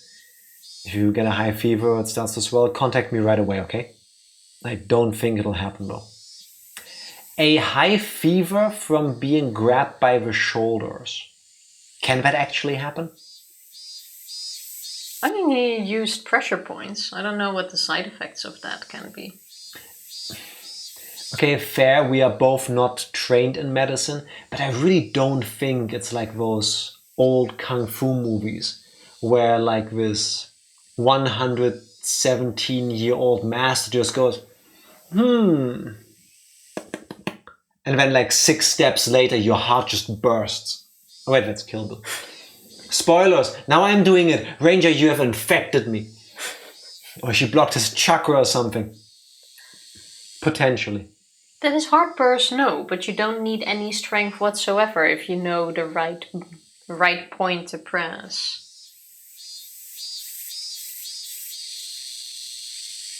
Okay. I was looking for the right spot. Also, how about we try to figure that out? I'll look up where the pressure points are and then we try to trigger them on you. No, Tifa. I don't think I need to squeal like that on stream. No. Like that's something you can learn, right? You can't just keep it easy and just bend one of my fingers backwards. I mean, that's also possible. Please but finding pressure points seems like a fun thing to do. It's a Vulcan nerve pinch. Oh yeah,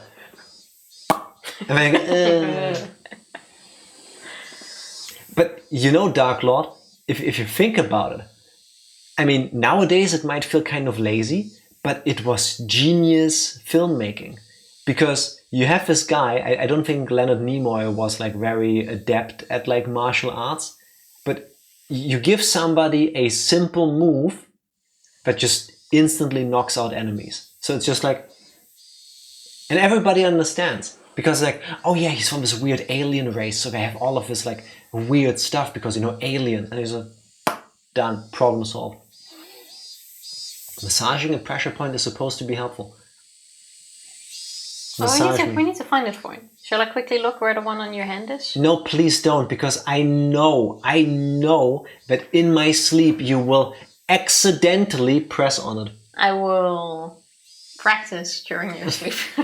If you wake up, I know I found it. Accidentally on purpose. Accidentally on purpose, of course. Allegedly, I will practice on you when you sleep. And unallegedly? Then I don't practice on you while you sleep. I don't like either way, so how about we just scrap that? No. Oh, that's right, Coach. Before everyone came in, you were going to say something about what people think Ooishi is to Oyashiro-sama. As he was about to leave the nurse's office, Coach placed a hand on the door and stopped. Alright. They think he's Oyashiro-sama's servant. We're just bad-mouthing him though. Oyashiro-sama's servant? Do you know about the serial freak death incidents that occur in Hinamizawa every year on the night of the Watanagashi festival? Otherwise known as Oyashiro-sama's curse? What? Freak deaths? What? Now that I've thought about it, I did seem to remember overhearing Mion or someone in class talking about like a ghost story. On the festival day in June, one person would always die, and another person would be spirited away, but they seem to call it demoning away here. What a fine story that was. I figured they made it up to scare me, but it was true. Didn't he just say he overheard people? Then how would they do it to scare him? Like talking about it on purpose because they know they could hear it? Oh, talking about this within earshot accidentally on purpose. Yeah. Seems unlike me to bring out this information. I don't know. I don't have any idea who suggested it first. But at some point everyone started calling Ooishi Oyashiro-sama's servant. Why? Because the rumors go that he decides the sacrifices for the curse every year. Whenever June came around, Ooishi would start paying frequent visits to Hinamizawa. Because Ooishi had been persistently questioning most of the dead or disappeared people. 4 years ago, it was known that the victim of a dismemberment, rumored to be the sacrifice, had been seeing Ooishi numerous times leading up to the incident. The sacrifices 3 years ago were Satoko's parents. Right before their accidental deaths, Ooishi had apparently visited their home. The one who disappeared 2 years ago was Rika-chan's mother. And again, people know that before she vanished, Ooishi had been talking to her extremely frequently. The one who disappeared last year is Satoko's older brother, Satoshi. Satoshi too had apparently been approached by Ooishi many times before he vanished. And then, this year, this time, Ooishi was trying to contact Satoko? But so far, all of these people had reason to actually be in contact with Ooishi. Yes. Because all of them were in situations where they either had to fear for their life, Yeah. they were already being bullied, harassed, or whatever. Yeah. They were in situations where the police was involved, like the dam thing. Like, it's not unusual. But it is if you want to spin it that way. Yeah, you can see a connection in everything, really. The way we've experienced the story in the first 2 chapters makes it very clear that yes, of course Ooishi would be talking to these people. Because they've been connected to other people who had been part of these freak deaths. So Ooishi, being a detective, would of course go to the people that went through a jolt through your body. I don't know, but your yawning today is different.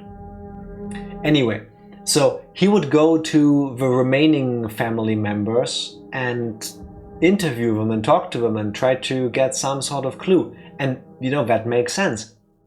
But then they die next. So if you want to be an asshole about it, you could just go, well, everybody that Ooishi talks to dies. Or disappears. And potentially, these two are like a vicious circle. Because the idiots in Hinamizawa see the police show up, talk to somebody, and then they decide, Ooishi talked to Tifa, so we now need to get rid of Tifa because she's a mole. Because we need to protect the clan. We must protect the village. Also very possible, yes. So it's like when you talk to like one of those nutcases that go on and on about conspiracy theories. Whatever you say to them will just lead them into reaffirming themselves. Like, oh yeah, you're just saying that because, I don't know, deep state, Jewish space lasers, something, and it just goes full circle. It's like, you can't win against that. This isn't a freaking joke. There are rumors, Maebara-san. There's just some rumors to that effect. I hadn't said that because of rumors of Rishi being Oyashiro-sama's servant, or his contacting someone foreshadowing who would be the sacrifice that year. It was because the ominous hatred I felt towards Rishi was becoming more substantiated, more real. Today, Satoko, she was absent today. Wait, really? That looked like news to Coach. I thought he might have known why Satoko was absent today, but then I'll get going. You should go back to the others and put their minds at ease. You're right. I will. Clatter. Coach left the nurse's office and headed towards the teacher's lounge.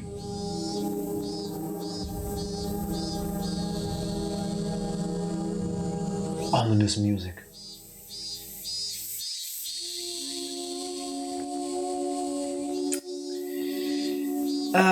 I don't know what to feel or what to think.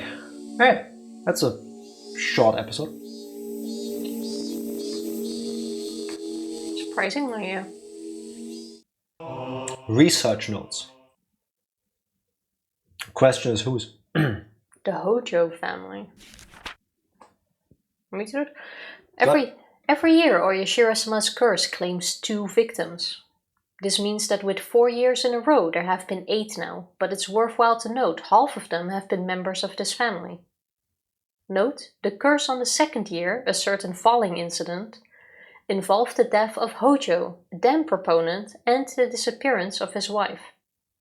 She was pronounced dead the following year after being considered to have vanished under perilous circumstances. Yes.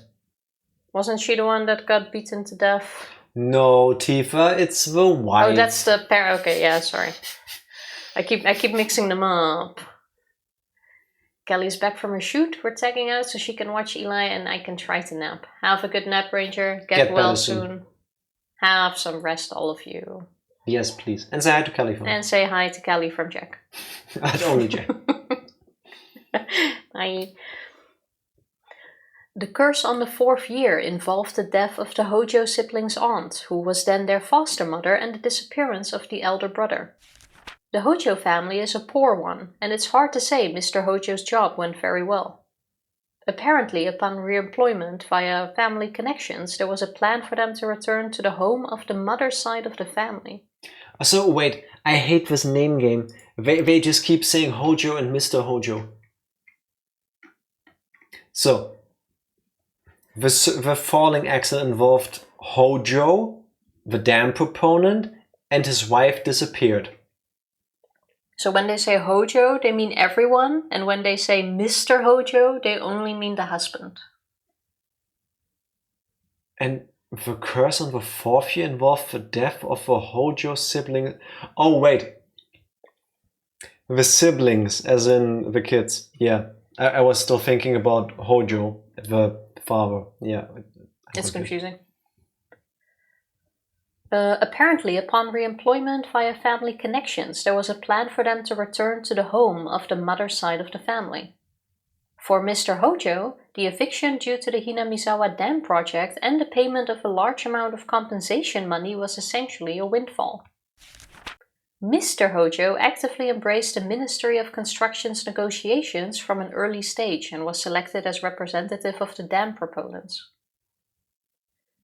It was rumored he had been bought out by the Ministry of Construction for doing so, but the truth is unknown.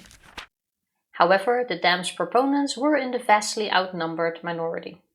In addition, as the Sonozaki family strengthened its own foundation and promised support against the dam, all the proponents save for Mr. Hojo switched over to the anti-dam side.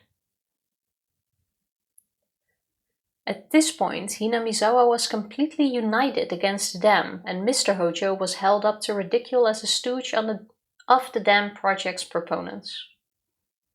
He was essentially used as a scapegoat for the anti-dam coalition. And in the end, the dam project collapsed with Oyashiro-sama's curse and a dismemberment incident. However, punishment towards the bitter enemies supporting the dam project continues to this day. There are not many left today who supported the dam project, nor who had a negative reputation at the time. Sorry. No, it's okay, Tifa. But it's only a fictional story. The dam is doing well. It was so sad. Not my dam. People were against the dam. Mm-hmm. If there were any candidates left for the curse, it's the husband of the housewife who was beaten to death last year, Teppei Hojo. I keep thinking Teppei is a last name. And Mr. Hojo's daughter, Satoko Hojo. Strangely, these two are the only candidates left. Will this year's curse come down on the two of them? There is more than enough value in observing them both.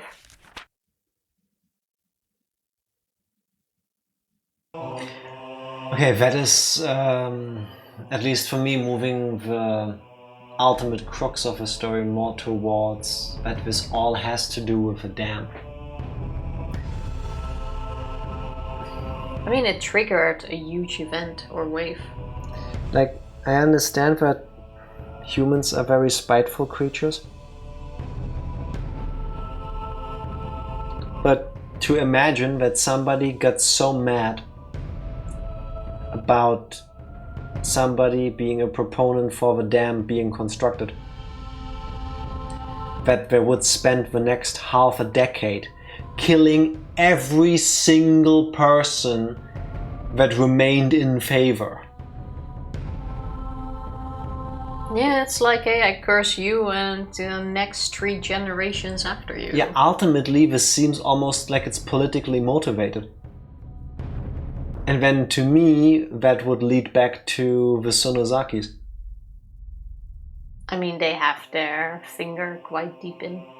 But why would you do that? Why would you go all the way out there to go to these extreme lengths to go through the insane trouble of killing people and making them disappear so many times over all of these years just to get your point across. The dam hasn't been built. You already won. Yeah, but it's also a statement, isn't it? Everyone who was opposed something they supported is dead. What if something else will come up? Which would go very well with what I believe is a very Yakuza way of thinking. If you oppose me, that means death for you and everybody that knows your name. Yeah, but you have to act for the greater good of the village. They didn't, so they got cursed. It's perfect. To send a message, it's better to be feared, so no one will try anything funny anymore. Yeah. Yeah. And what's better, to fear something you can't explain? Or something you can't fight against? Or a Yakuza who you could technically do something? Yeah, so like, it's a counterpoint to what I just said. The idea of having it be this insane amount of effort and energy being put into killing these people and making them disappear, that's exactly the point. It's a show of power. Fear is extremely motivating. I don't know why, but that kind of reminds me of a story I once read. Somewhere in a forest in Mexico, there was a group of 6 people who were kidnapped for several years and hid in a cave. Okay. Where they were taken hostage. Yeah. There wasn't, I'm not sure they had to do some work in the cave for the people who held them hostage. But there wasn't anything preventing them from stepping outside of the cave and leaving. Except from the fear.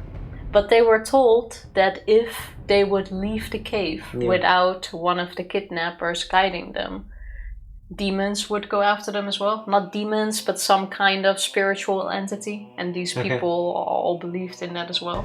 So for, I think it was like 7 or 8 years, all of them stayed in that cave for the fear of being cursed, basically. Like, fear does a lot to people. Yeah.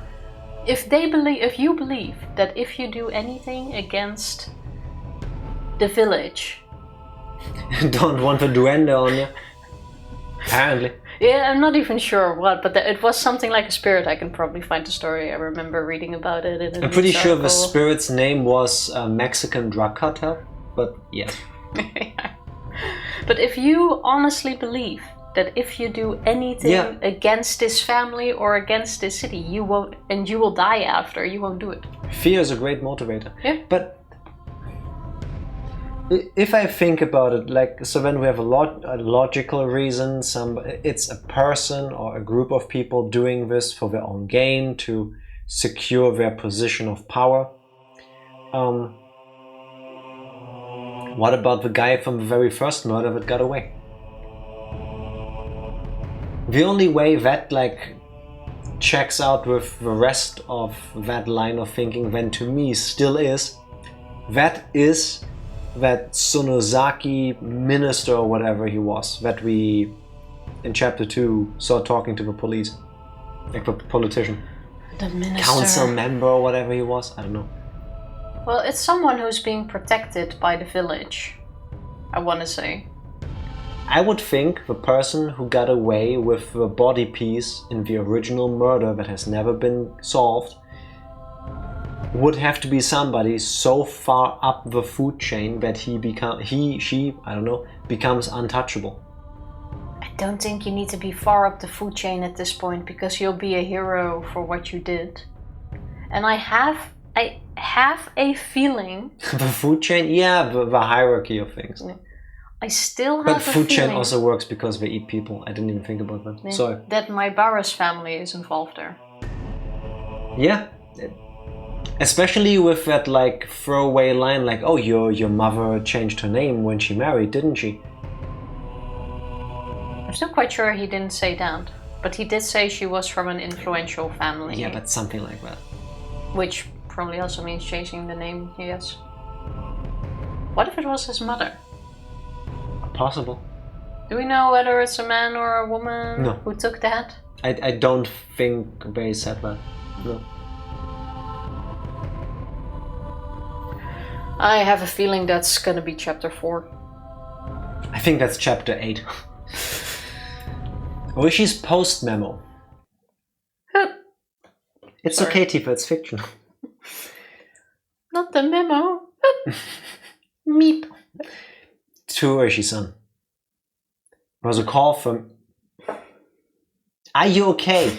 Like, I'm okay. Thanks. I know you're not doing it on purpose, but the way you move today... You ever have that? You sit somewhere and like you see movement in your peripheral vision and it just throws you off because you don't expect there to be that type of movement. That's what I have with Tifa today. There was a call for you from Section 4. There was a call for you from Section 4's Chief Shigeharu. Apparently, the slaughtered corpse in the Ujikawa River is related to the S group, as we thought.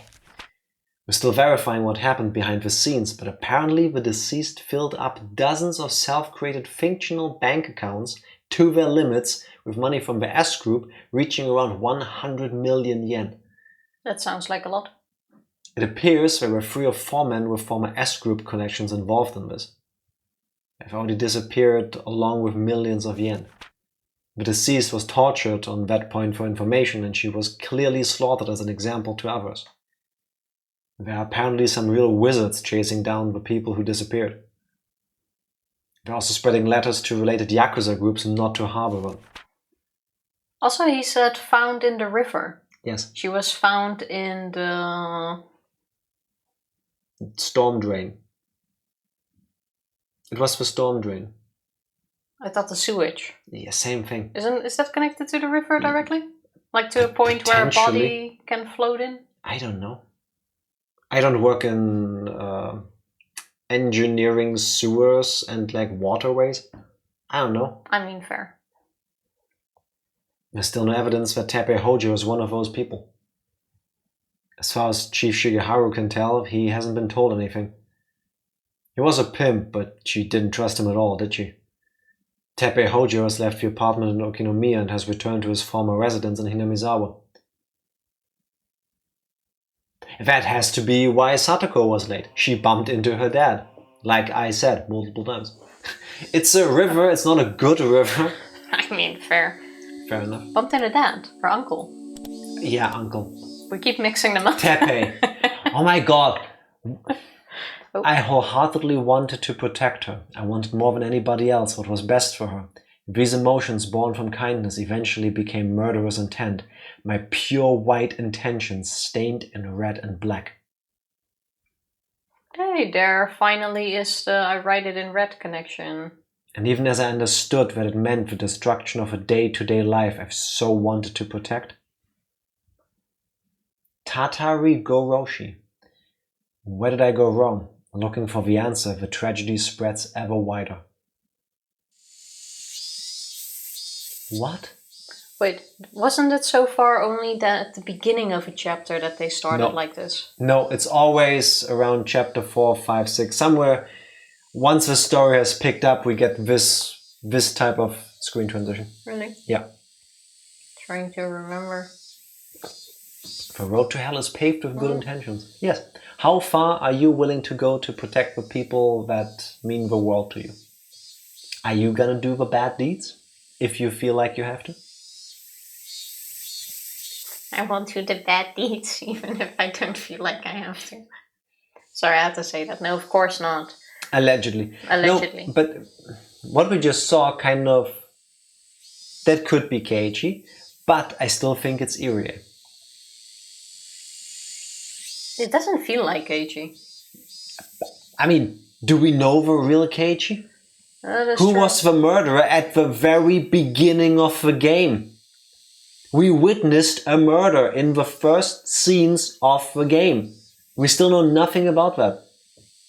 Well, have we witnessed a murder or have we... Yes. It was very clearly the depiction of a murder. It was like, I kept hitting and the blood kept squelching. Something like that. Yeah, fair. I was wondering if it just was like blood flowing. No. Or if it was actually a gay affair.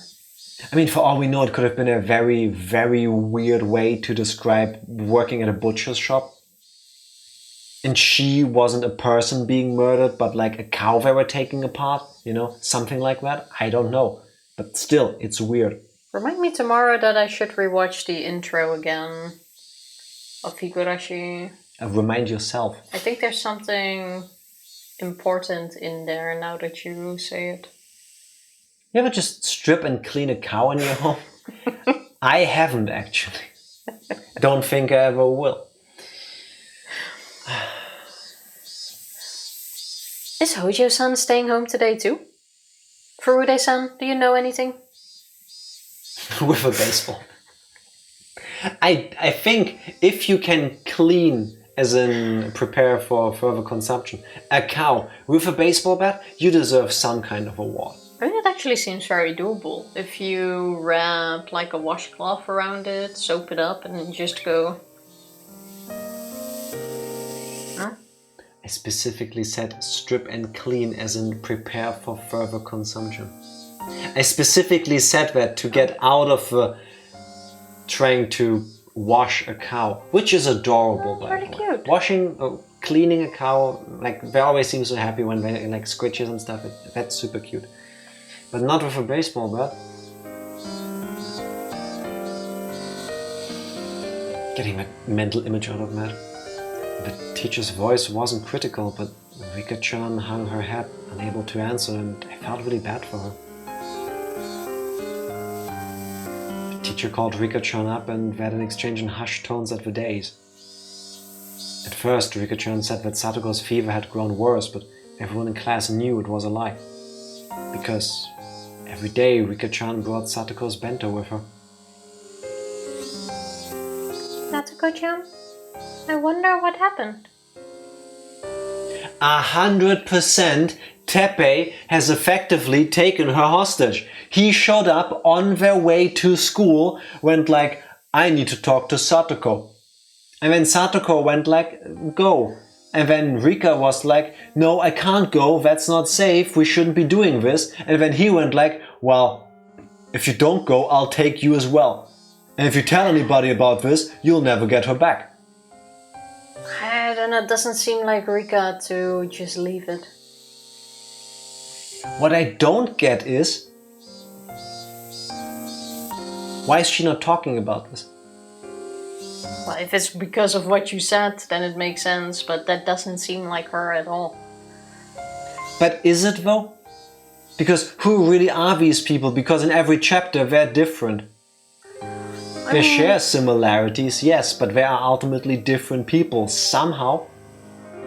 Fair. Also, what was Rika doing in chapter 2 when we bumped into her behind the school building? Where she was brushing dirt off of herself and crying. Was that because she had a fight with Mion? Was she crying? Yes. Apparently. I do remember which scene you're talking about, but I don't remember her crying. Wasn't she just taking care of the plants? No. I don't remember. It's all blending into She one. picked herself off of the ground and was like sniffling and stuff. Okay. At least that's how I remember it. I do not know. It's all... It's all becoming one. Yes. Don't ask me. I'm the one who wants to know most of all. It was already the 3rd day since Satoko's first absence. Ever since then, I haven't felt good. Until just last Sunday, everything had been so much fun. I had reached out to Satoko like a real older brother, and we spent that time quietly but warm and comfortable. So why had it suddenly been flipped over? The more I thought about it, the more I thought that the world had taken a turn for the worse ever since Ooishi arrived. Thinking on it now, maybe the strange apprehensions plaguing me the night before Ooishi arrived had been a sign. Kuraudo Ooishi, oyashiro-sama's servant.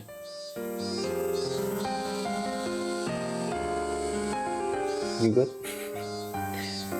Shit, that's impossible. I can't decide Satoko will be the curse victim this year just cause he showed up. Just what sort of slip-up had I committed to cause those fun times to end so suddenly? Yes, it was the day before Ishii appeared.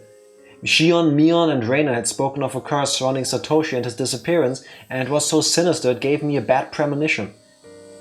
Such a small thing was the slip-up that invited Oyashiro-sama's servant? It was absurd. I kept on groaning to myself that I would never accept it, ever.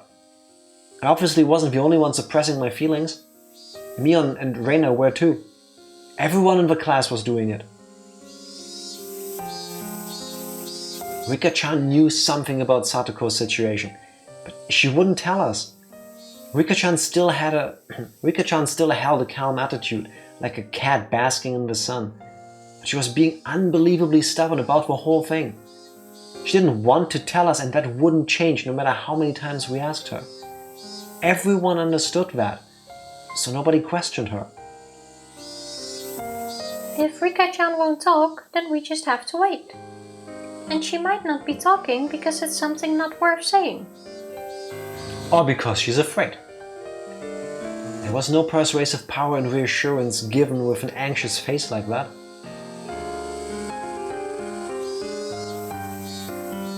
Mion was being taciturn and just looked up at the sky with a somehow annoyed expression. I thought it was taciturn. That seems like such a weird word. I was thinking that too, but then I wasn't sure, and I think I've said it as taciturn before, so I just went with it.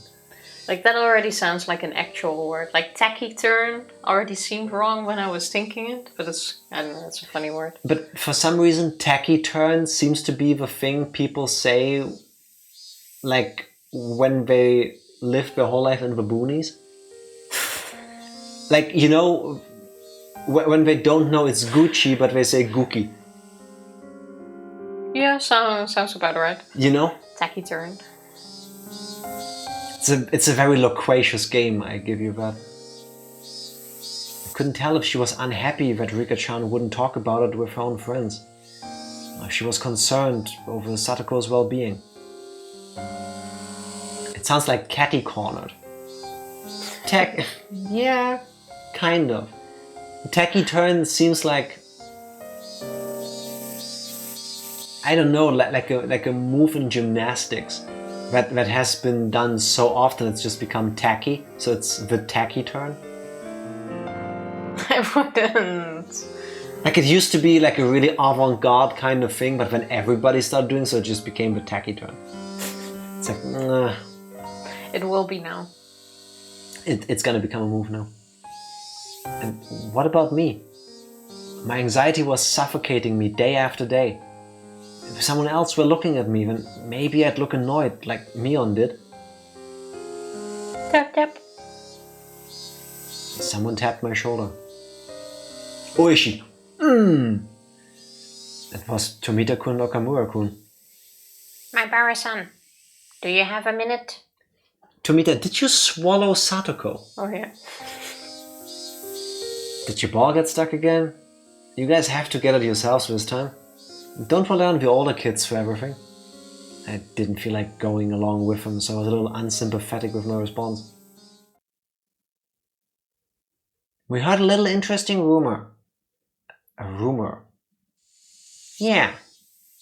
I just thought it might have something to do with that. A rumor. About Satoko. I hadn't said that, but it didn't seem unrelated.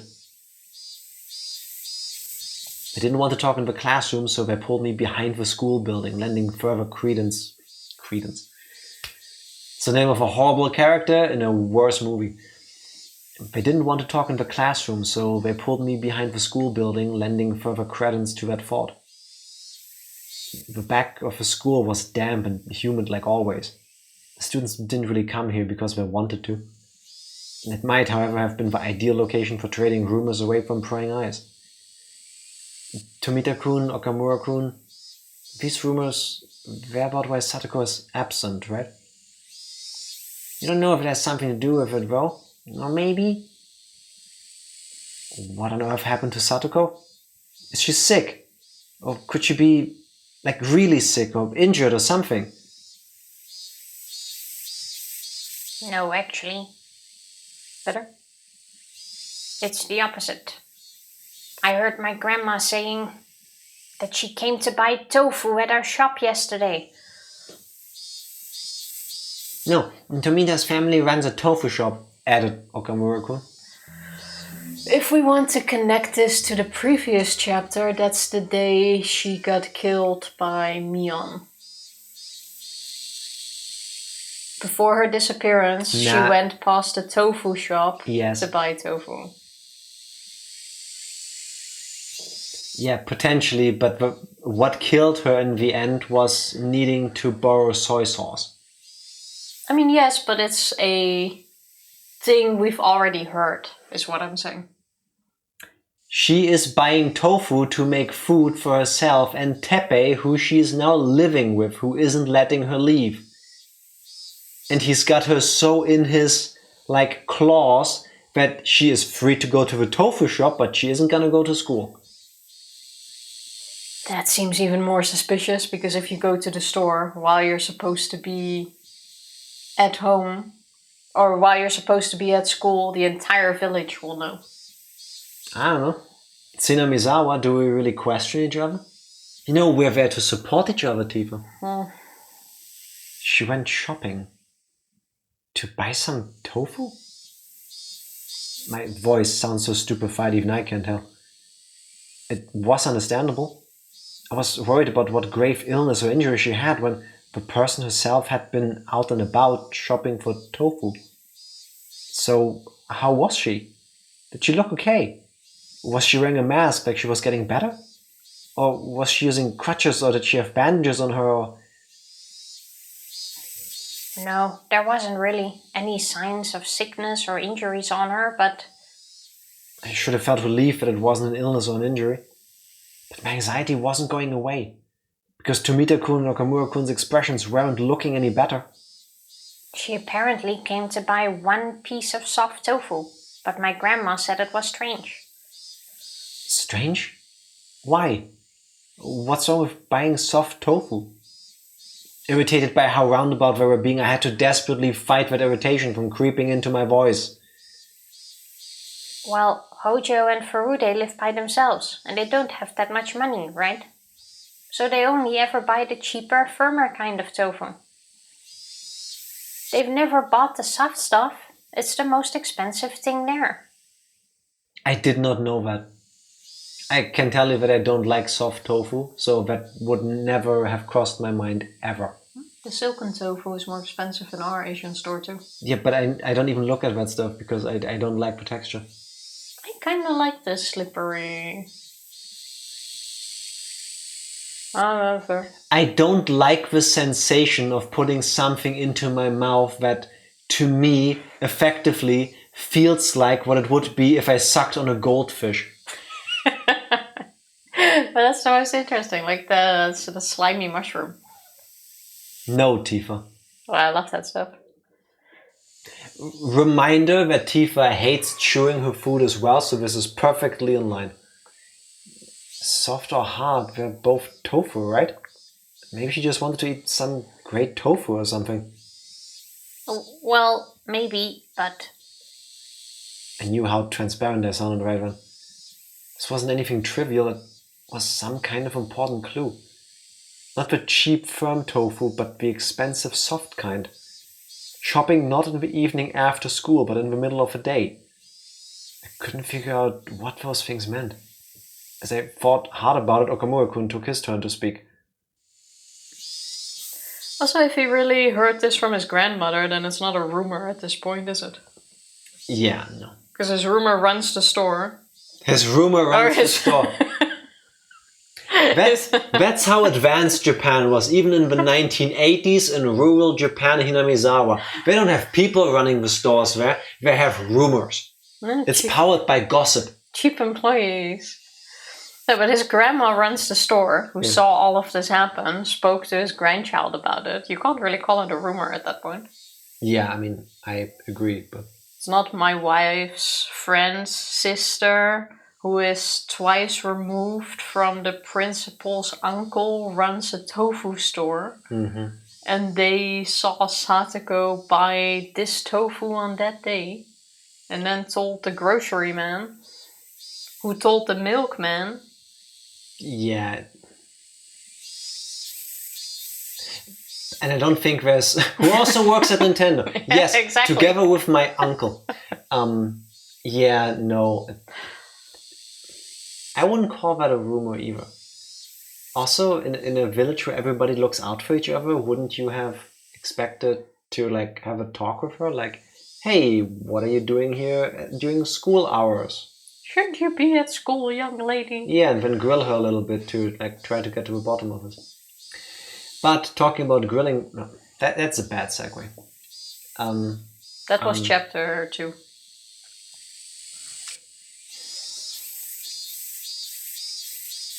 Talking about me not coming up with a good segue, I need to pee. BRB in that case. BRB. Now we're actually back. Yeah, our Stream Deck thing suddenly decided to not work and we were like super weirded out because we pressed the button to continue the stream. But then nothing happened and then we were waiting a moment because what if it's just delayed for some reason? Sorry about that. I wish I worked at Nintendo so I could get things that never break because they're made from Nintendo. Okamura's turn. Me next. This is just a rumor, but apparently he's back. He? Who? Who's back? Okay, so that's the rumor part. I told you! It's stupid! Well, it's just a rumor at this point, of course. But Hojo's uncle. Satoko's uncle. Right, I think Coach told me about him. Their aunt and uncle had taken them in after Satoko and Satoshi lost their parents in the accident. Hojo's uncle? They say he skipped town last year, scared of oyashiro-sama's curse. He's really scary and violent, like a gang member. Everything Coach told me came back in bits and pieces. Right. The mean aunt and uncle who had tormented them all the time. I think he said that after the aunt was beaten to death by the deviant, he ran away to his lover's house in Okinomiya in fear of a curse. Why would she be staying home from school and shopping for soft tofu in the middle of the day just because her uncle came back?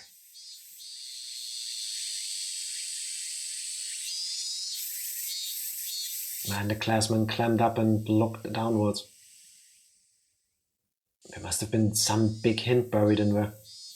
Even if I didn't understand, if I told Mion or Reina about it, maybe they'd know something. Oh, my bad, you two. You were nice enough to talk about it and I started hammering you with questions. No, it's okay. Now we know that she hasn't been in bed this whole time gravely ill. And that's worth something, right? That might be true, but it still won't... It won't make the clouds over my mind fade away. Also, I'm sorry, Keiichi, how much more of a hint than the guy who is a violent gang member and allegedly killed the aunt is back? How much more sense of urgency do you really need? You have a really good point there, yes. Like, you had me at gang member. Like, that was really the final words in that sentence, and those were the last ones I needed to understand the problem here? Nah, Maebara-san, over there. Okamura-kun quiet.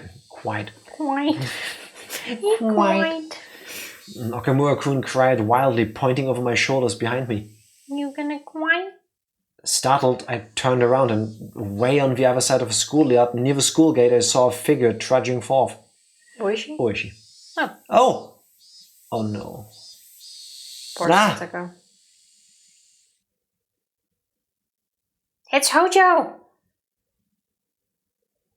I burst into a run faster than I could speak, so that as quickly as possible, I could see with my own eyes that she was okay.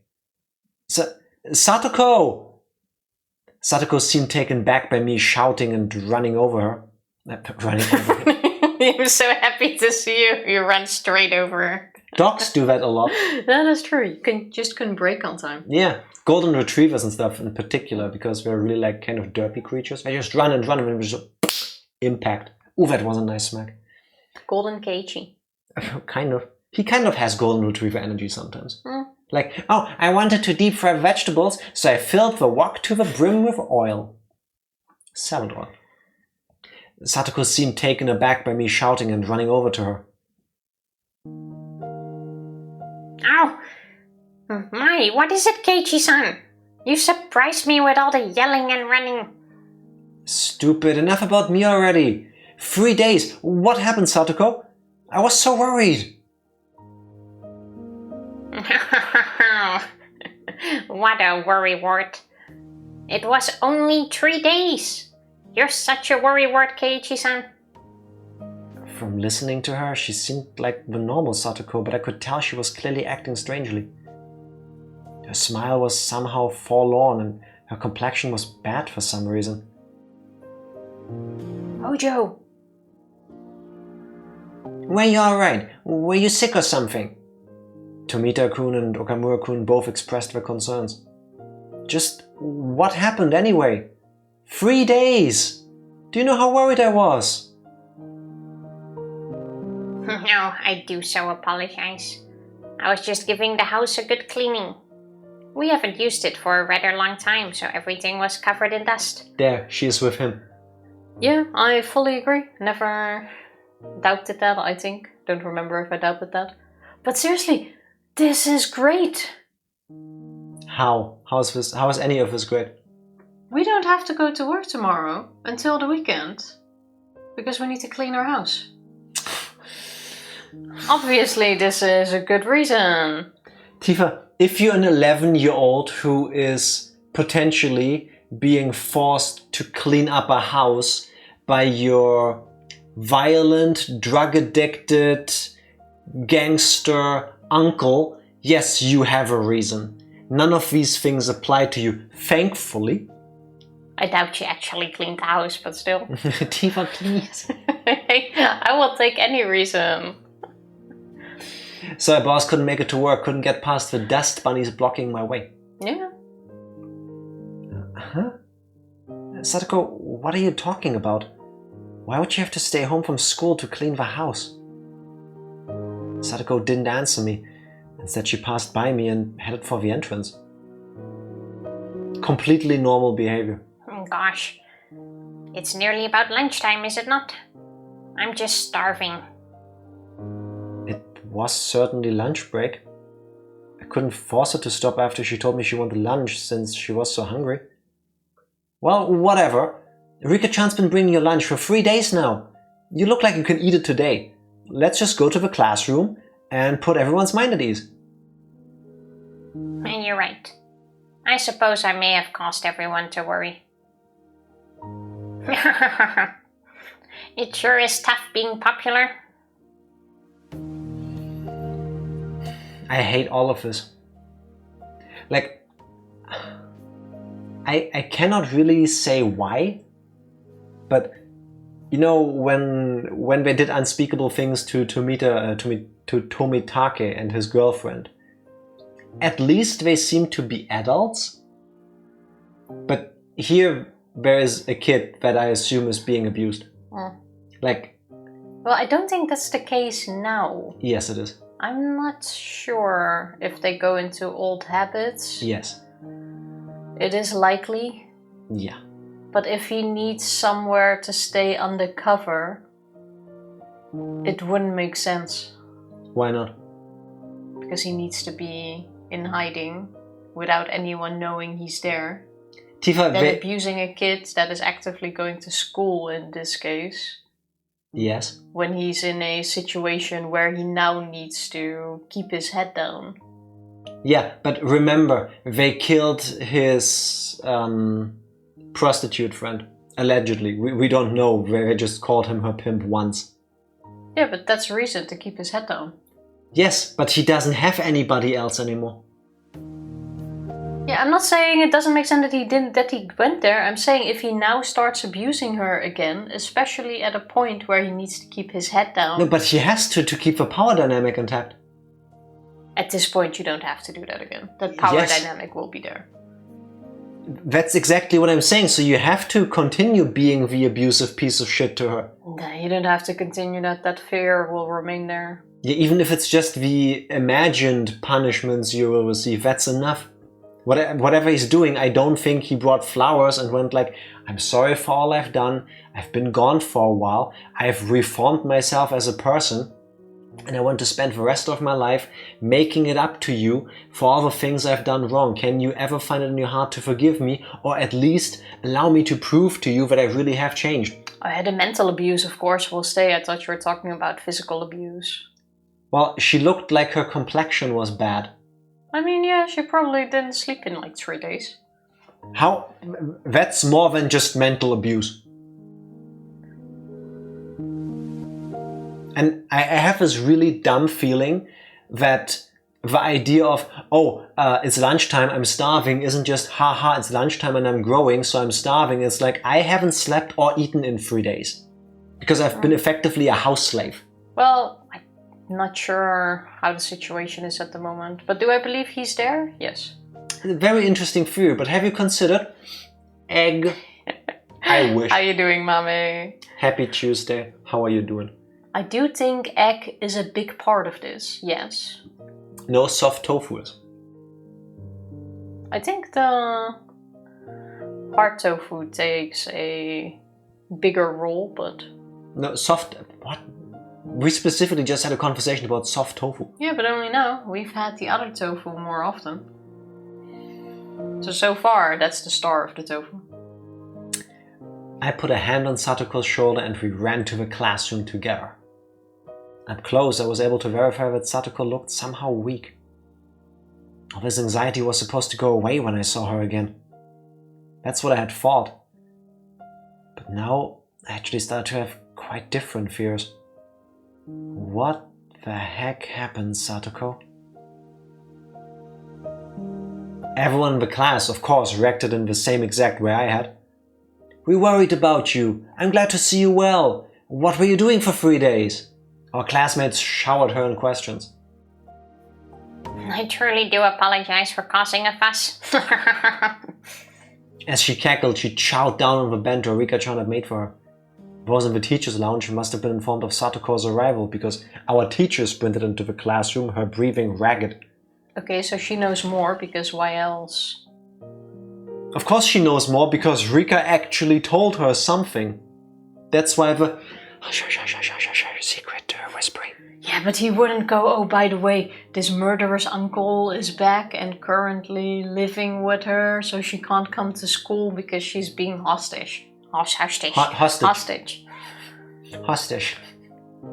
Hostage is when you're hostage, but just ish. You know, you're not quite sure you're in a hostage situation. When you're hostage? Question mark? Basically. How's your son? Oh, Sensei. I'm sorry for worrying you these 3 days. As you can see, I am as fit as a fiddle. My, I was very worried about you. When you are done eating, come right to the teacher's lounge. I have a lot to talk to you about. I must be in for a good scolding for those 3 days I cut class. Satoko laughed sheepishly while she scratched her head and the rest of the class burst out into laughter. The teacher was acting angry, but she breathed a sigh of relief at seeing Satoko healthy and smiling as she ate her lunch with the class surrounding her. To now get out of it, you just have to eat extremely slowly until lunch break's over. She said, when I'm done eating, I was not done eating. What a relief, right, Reina? Huh? Oh, sorry. Yeah, I'm glad she's okay. I looked at Reina and knew. She had a sense that something about Satoko was off too. I looked to see Mion detached from the clamor as well with a somewhat grim expression. But Rika-chan on the other hand was smiling from ear to ear. She spread out the bento boxes one by one as Satoko finished them. See? Finished them! Mm. Oh my god, did he actually starve her for 3 days? But a bento can be like layered. So it could be like this double box, for example. I don't think so, but... Finally, Satoko was satisfied and after enjoying a thorough conversation with her classmates, remembered that she had been called to the teacher's lounge. It's such a pain, but I think she'll be angrier if I don't go. Yes. I'll go with you. Satoko rises from her seat and Rika-chan runs over to her. I do apologize, Keiichi-san. I'll be right back after getting scolded. Right. I mean, I could go with you too. We're all comrades in getting scolded in the teacher's lounge ever since the curry incident, right? He should go with her. That won't be necessary. Keiichi should mind the place while we're away. Rika-chan's words were gentle, but the firm rejection was clear in her eyes. The two of them exited into the hallway, walking shoulder to shoulder. After seeing them off, the class breathed a collective sigh of relief, broke apart, and went back to their usual lunch break banter. We, however, couldn't go back to how we usually were. Time to have somebody go out around the building and try to eavesdrop in on through the window to the teacher's lounge. Not I, not Mion, and of course, not Reina. They stared at the classroom exit Satoko and Rika-chan had left through, their expression a little distant and grim. We're all friends. Isn't that right? They blurted out something so strange, so Mion and Reina turned around with dubious expressions. I won't keep anything from my friends, so I'll tell you what I just heard a little while ago. I told them the stories I heard from Tomita-kun and Okamura-kun earlier about the tofu shop and how Satoko's uncle had apparently come back. All at once, without letting them speak. And that's all I know. So, if either of you knows anything, please say so. I've said everything I can. I ended my sentence firmly and looked into Mion and Reina's eyes in return. Reina stared right back at me. Her eyes didn't falter. Without even opening her mouth, I could tell she wasn't hiding anything. And then our gazes turned to Mion. It's not like I was trying to keep it a secret or anything. Mion couldn't seem to endure our silent stares and began to talk timidly as if she was guilty of something. Yes, you are! And the worst thing to me is, I guess also kind of sympathetic to Mion's cause, but Mion is like double in on this. Because I guess she knew that Satoko was in a shitty situation, but it works either way. But she's a Sonozaki. The guy worked for them.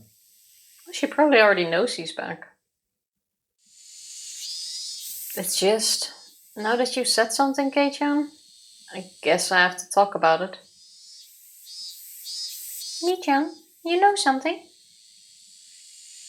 Well, I mean, I knew from the first day that Satoko's uncle had come home. Like, there's no way she wouldn't know that. That he just randomly showed up in Hinamizawa last Sunday. Why didn't you tell us that? I'm sorry. My angry shout caused Mion to flinch away, look down and hang her head uncomfortably. Keiichi-kun, it's nothing to get angry about. Yes, it's everything to get angry about. You're scaring Mi-chan. Huh? Oh, sorry I shouted at you. I lowered my head in apology. Mion accepted it, collected herself and continued. According to her, her uncle's relationship with his lover, whom he had been with in Okinomiya, had collapsed. Without anywhere to go, he went back home to Hinamizawa. Quite literally collapsed. And on that Sunday, the day of a barbecue, her uncle ran into Satoko and brought her back to the house. Why did he bring her with him? Because he's a good-for-nothing parasite. He can't even cook by himself, much less do any cleaning. He's Keiichi, but actually evil. But that's... He brought Satoko-chan back to have her cook and clean? I remember that she said she'd been cleaning the house when I met her back at the school gate. A moment later, the pieces fell into place, into the jigsaw puzzle of unease. And as for what the puzzle depicted, when I saw it from afar, I could see the answer clearly.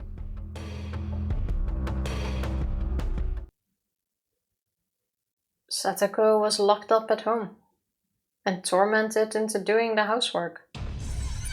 Those are the rumors. This is so disgusting. Everyone knew, apparently. If you knew that, why didn't you speak up?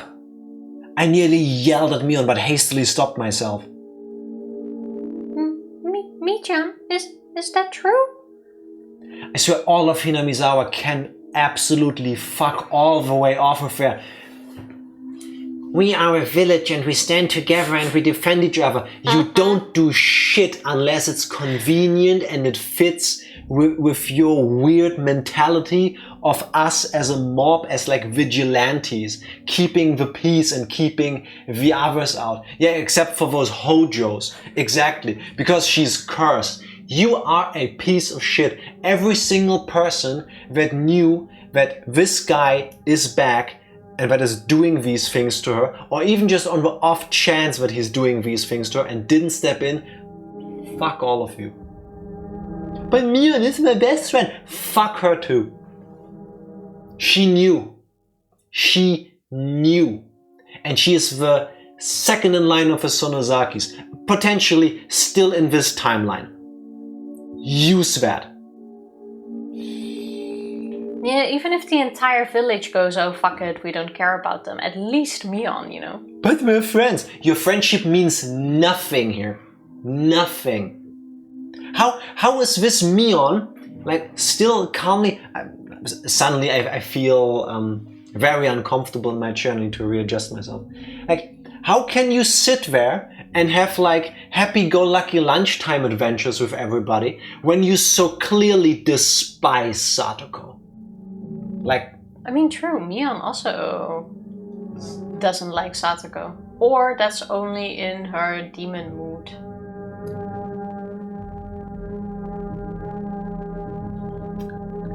Fucking generational guilt. Fuck this entire city in general. Like, she's what, 11? 11! Come the fuck on! Like, is it easy? No, but it is so goddamn necessary. If you can't do it here in Hinamizawa because my friends, it's demons, go to the police. Give an anonymous tip. Like, come on. Do something. If they would. I haven't seen it myself, so I don't know if it's true or not. Mion looked down again and, staring at the floor, grew quiet. Also, even if you already have a suspicion, you do something. You say something at least. Go by the house and knock. For example. Look through the windows. You are the second in line to the Sonozaki family. Send somebody. That, yes. I do disagree with the go there, knock on the windows, have somebody. Something. You pay people. You are the Yakuza. Find somebody and go do it for you. But, like, do something. Like, but yeah, come on. When you're part of the Yakuza, I feel like that's a tiny bit different. But in general, if you have a fear of something like this happening, you don't go there yourself and try to fix the situation or see what's up. You get help. You get the police and you send them. Wonderful point. So, the moment Satoko Hojo is wandering aimlessly because she hasn't been sleeping or eating probably for the last 3 days, worked to the bone as a literal house slave, you have your Sonozaki ninjas circle the town so that the moment she steps out, you grab her and get her to a safe place, and then you talk to her, see if the guy is now alone in the house, and then you burn the fucking building down. Or go inside and get him out and have a nice chat with him or whatever. But you don't just let her go back. Especially if she's alone. Like...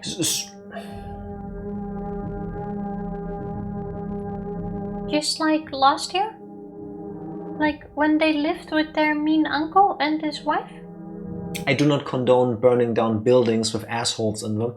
I'm just saying, do something to dissolve a situation, you know what I'm saying? Also, this might be a good moment to save. No, it's not. Too angry. But this uncle is completely helpless when it comes to housework, right?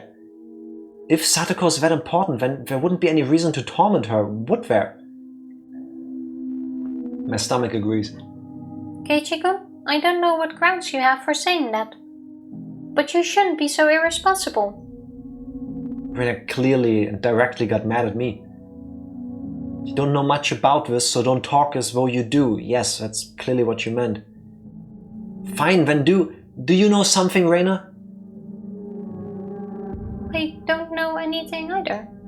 I didn't know her uncle had taken her to the house until hearing it just now. But the situation is different from a year ago. The situation is different? What does that mean? Satoshi-kun isn't here. Satoshi really cared about his little sister. He always stuck up for her. He was her shield, so that she would be affected just a little less by their mean aunt and uncles fighting. The mean uncle and Satoko-chan are the only ones living there now. Can't you imagine how stifling that must be, Keiichi-kun? He only even came back because he broke up with the woman he was staying with. Do you think a person who came back from such an unpleasant reason would be able to treat Satoko-chan kindly? No, that's exactly why I'm so riled up. She was right. It wasn't easy for me to imagine Satoko not being tormented. I'm sorry. What are we being sorry for? Oh, no, I'm sorry too. I sounded like I was interrogating you, didn't I? An awkward atmosphere floated among us. Among us? The three of us remained silent and just stared at the floor.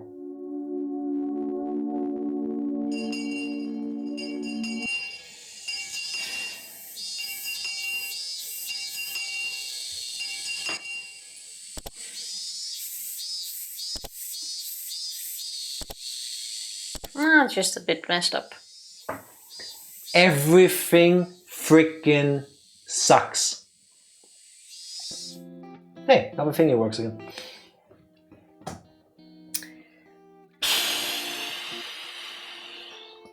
What was Reina getting mad about? Well, you don't know anything. Yeah, that's part of a problem. We've established this. Yeah, but remember how she was mad about us talking about things when we don't know the whole story? This is basically the same thing again. Yes. Beautiful. But I don't feel like I need to know the whole story if the part I know is there's this guy that has abused my friend before. My friend, who despite all of her hardships, has opened up to me and sees me kind of like an older brother. And right now, because I just didn't know better, I'm allowing her to be in this situation by herself. Yeah, I agree, it's messed up. Especially the fact that Mion knew. And it's like, oh, sure, everything's fine. Oh, well, what can all happen, you know? I swear, if in this chapter it again comes out that Mion is the heir to the Sonozaki clan and has all of these amazing, like, influential powers, and that she just didn't do anything with that. Well, Mion just be like, oh, I was gonna kill her soon anyway, so might as well let the uncle do the job. Oh yeah, sorry, there's a demon inside of me. Exactly. And then, of course, who could forget the cherry on top of a shit sundae? Oh, but Mion was my best friend. I hate this Mion. And I hate this chapter. Yeah, curious to see if we're gonna go into what's actually been happening those past 3 days there. What did Satoko do? Like, so far, it's messed up and I absolutely don't agree. Stupid fruit fly. But in chapter 1, people die. We don't know why. We just don't know. And in the end, we die because we poked the bear. We wanted info. So we did something, and Keiichi did something, and Keiichi got punished for it. I don't agree with any of it, but there is an action and then there's a consequence. And chapter 2, we get into the storage house.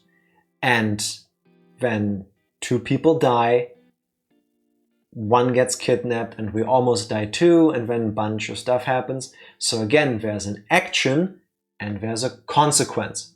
Again, I don't agree with any of it, but you know, what did this little girl do at 9 years old that she deserves any of this? Isn't that what you can say about all injustice? Yes, no, if it was just about general injustice, yeah, I mean, the world is a shitty place sometimes. I get that. Also, we know what she did. Her family was a pro-dam supporter. That's enough. How far gone do you need to be to look at the family and go, so he chose this, that doesn't matter why. He had good reasons, but that doesn't matter, potentially.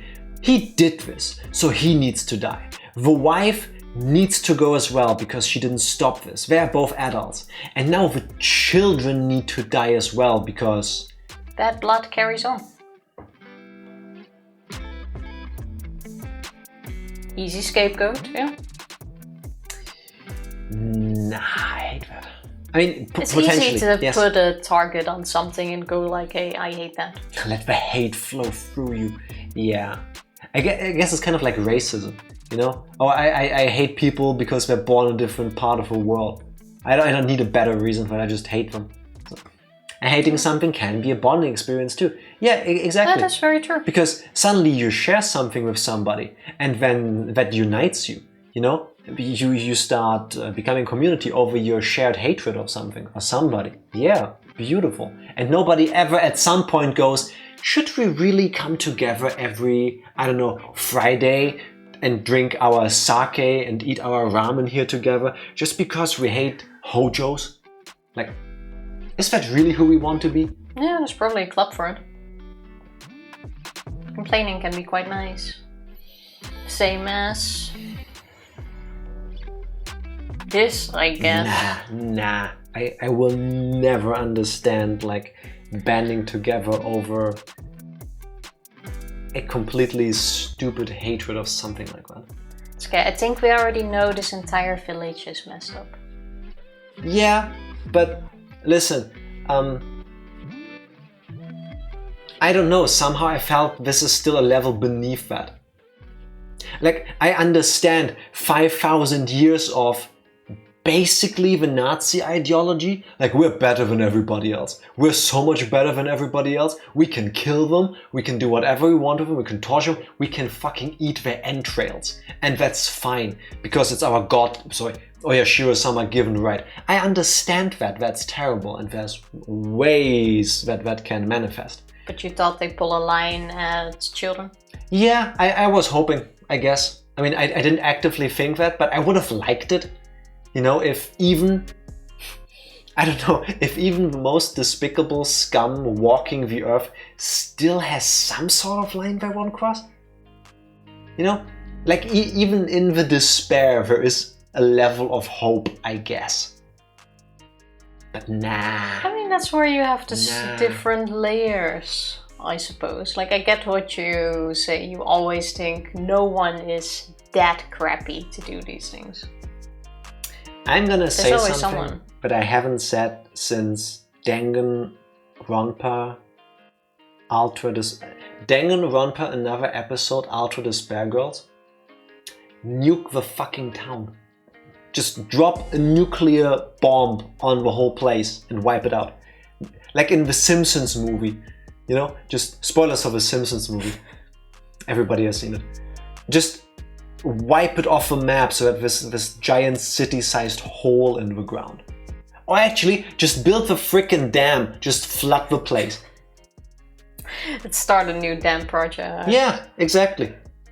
Moral line between human and monster is very porous. Yes. Unfortunately, yes.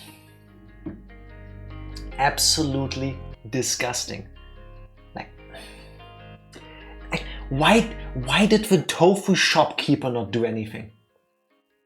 That is one of the one of the last person in this line who should do anything. Mion was the first, actually Rika as well. Rika and Mion. Yeah. And Rika, I'm willing to give a little bit of a wild card here because she's like, what, 10?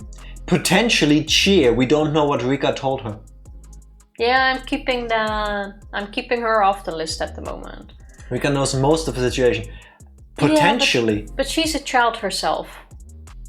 And I would imagine Rika, having been through, I assume, similar situations, knows to keep her mouth shut lest it gets worse. Like she is... I don't want this to sound disrespectful, but she's like pre-damaged. Like if you tell her, well, if you talk about it, it's gonna get worse. I would imagine somebody that's been through things like this, like losing her entire family because of this damn insanity, goes like, yeah, no, me... And she just shuts down because but yeah, don't want to make it worse. Is a bit older in this case, also from a very rich, influential family who deals with murder, yes, blackmail, and owns half of the city. Like someone in power to actually do something. Like I feel like that's a little bit different. She has come back around to being a Hojo Dam supporter. I don't give a damn about the dam. That was kind of smooth, but also not. Because we don't know anything about it really. Like the more we play this game, the more story we get, the less we seem to know. Like, is it a bad thing to flood a village? Yeah, it seems like it to me, but clearly... I wouldn't say a bad thing necessarily. I mean, it seems like a bad thing. You're not just flooding it while the city is there. Yeah, but like, without any information, without any insight, do I want a village to be flooded? No. No, I don't. I mean, there's people living there, there's history there, there's animals living there, there's nature. No, I don't want places to just be flooded. I would like nature to stay nature the way it was. You know, the planet worked before we were here. We could try to keep it that way, but that's a different issue. But clearly, there were people who would have very much benefited from this, and not even in a capitalistic, greedy way. Like the Hojo family. Like, okay, my entire life kinda sucked. Like, I have a family, I have children, I love them, I want to do what's best for them. And if we take the money because they want to flood this village, then we get a fresh start. We get a clean break. We can go somewhere. It's a new chance, a new opportunity. Maybe that's the kick the gears of my fate needed to finally start turning the right way. And I don't see any problem with that.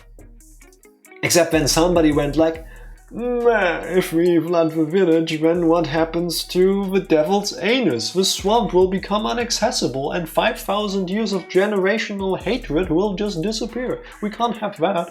You always have people who are against it and in favor. Yeah. Maybe just not as extreme as in this case.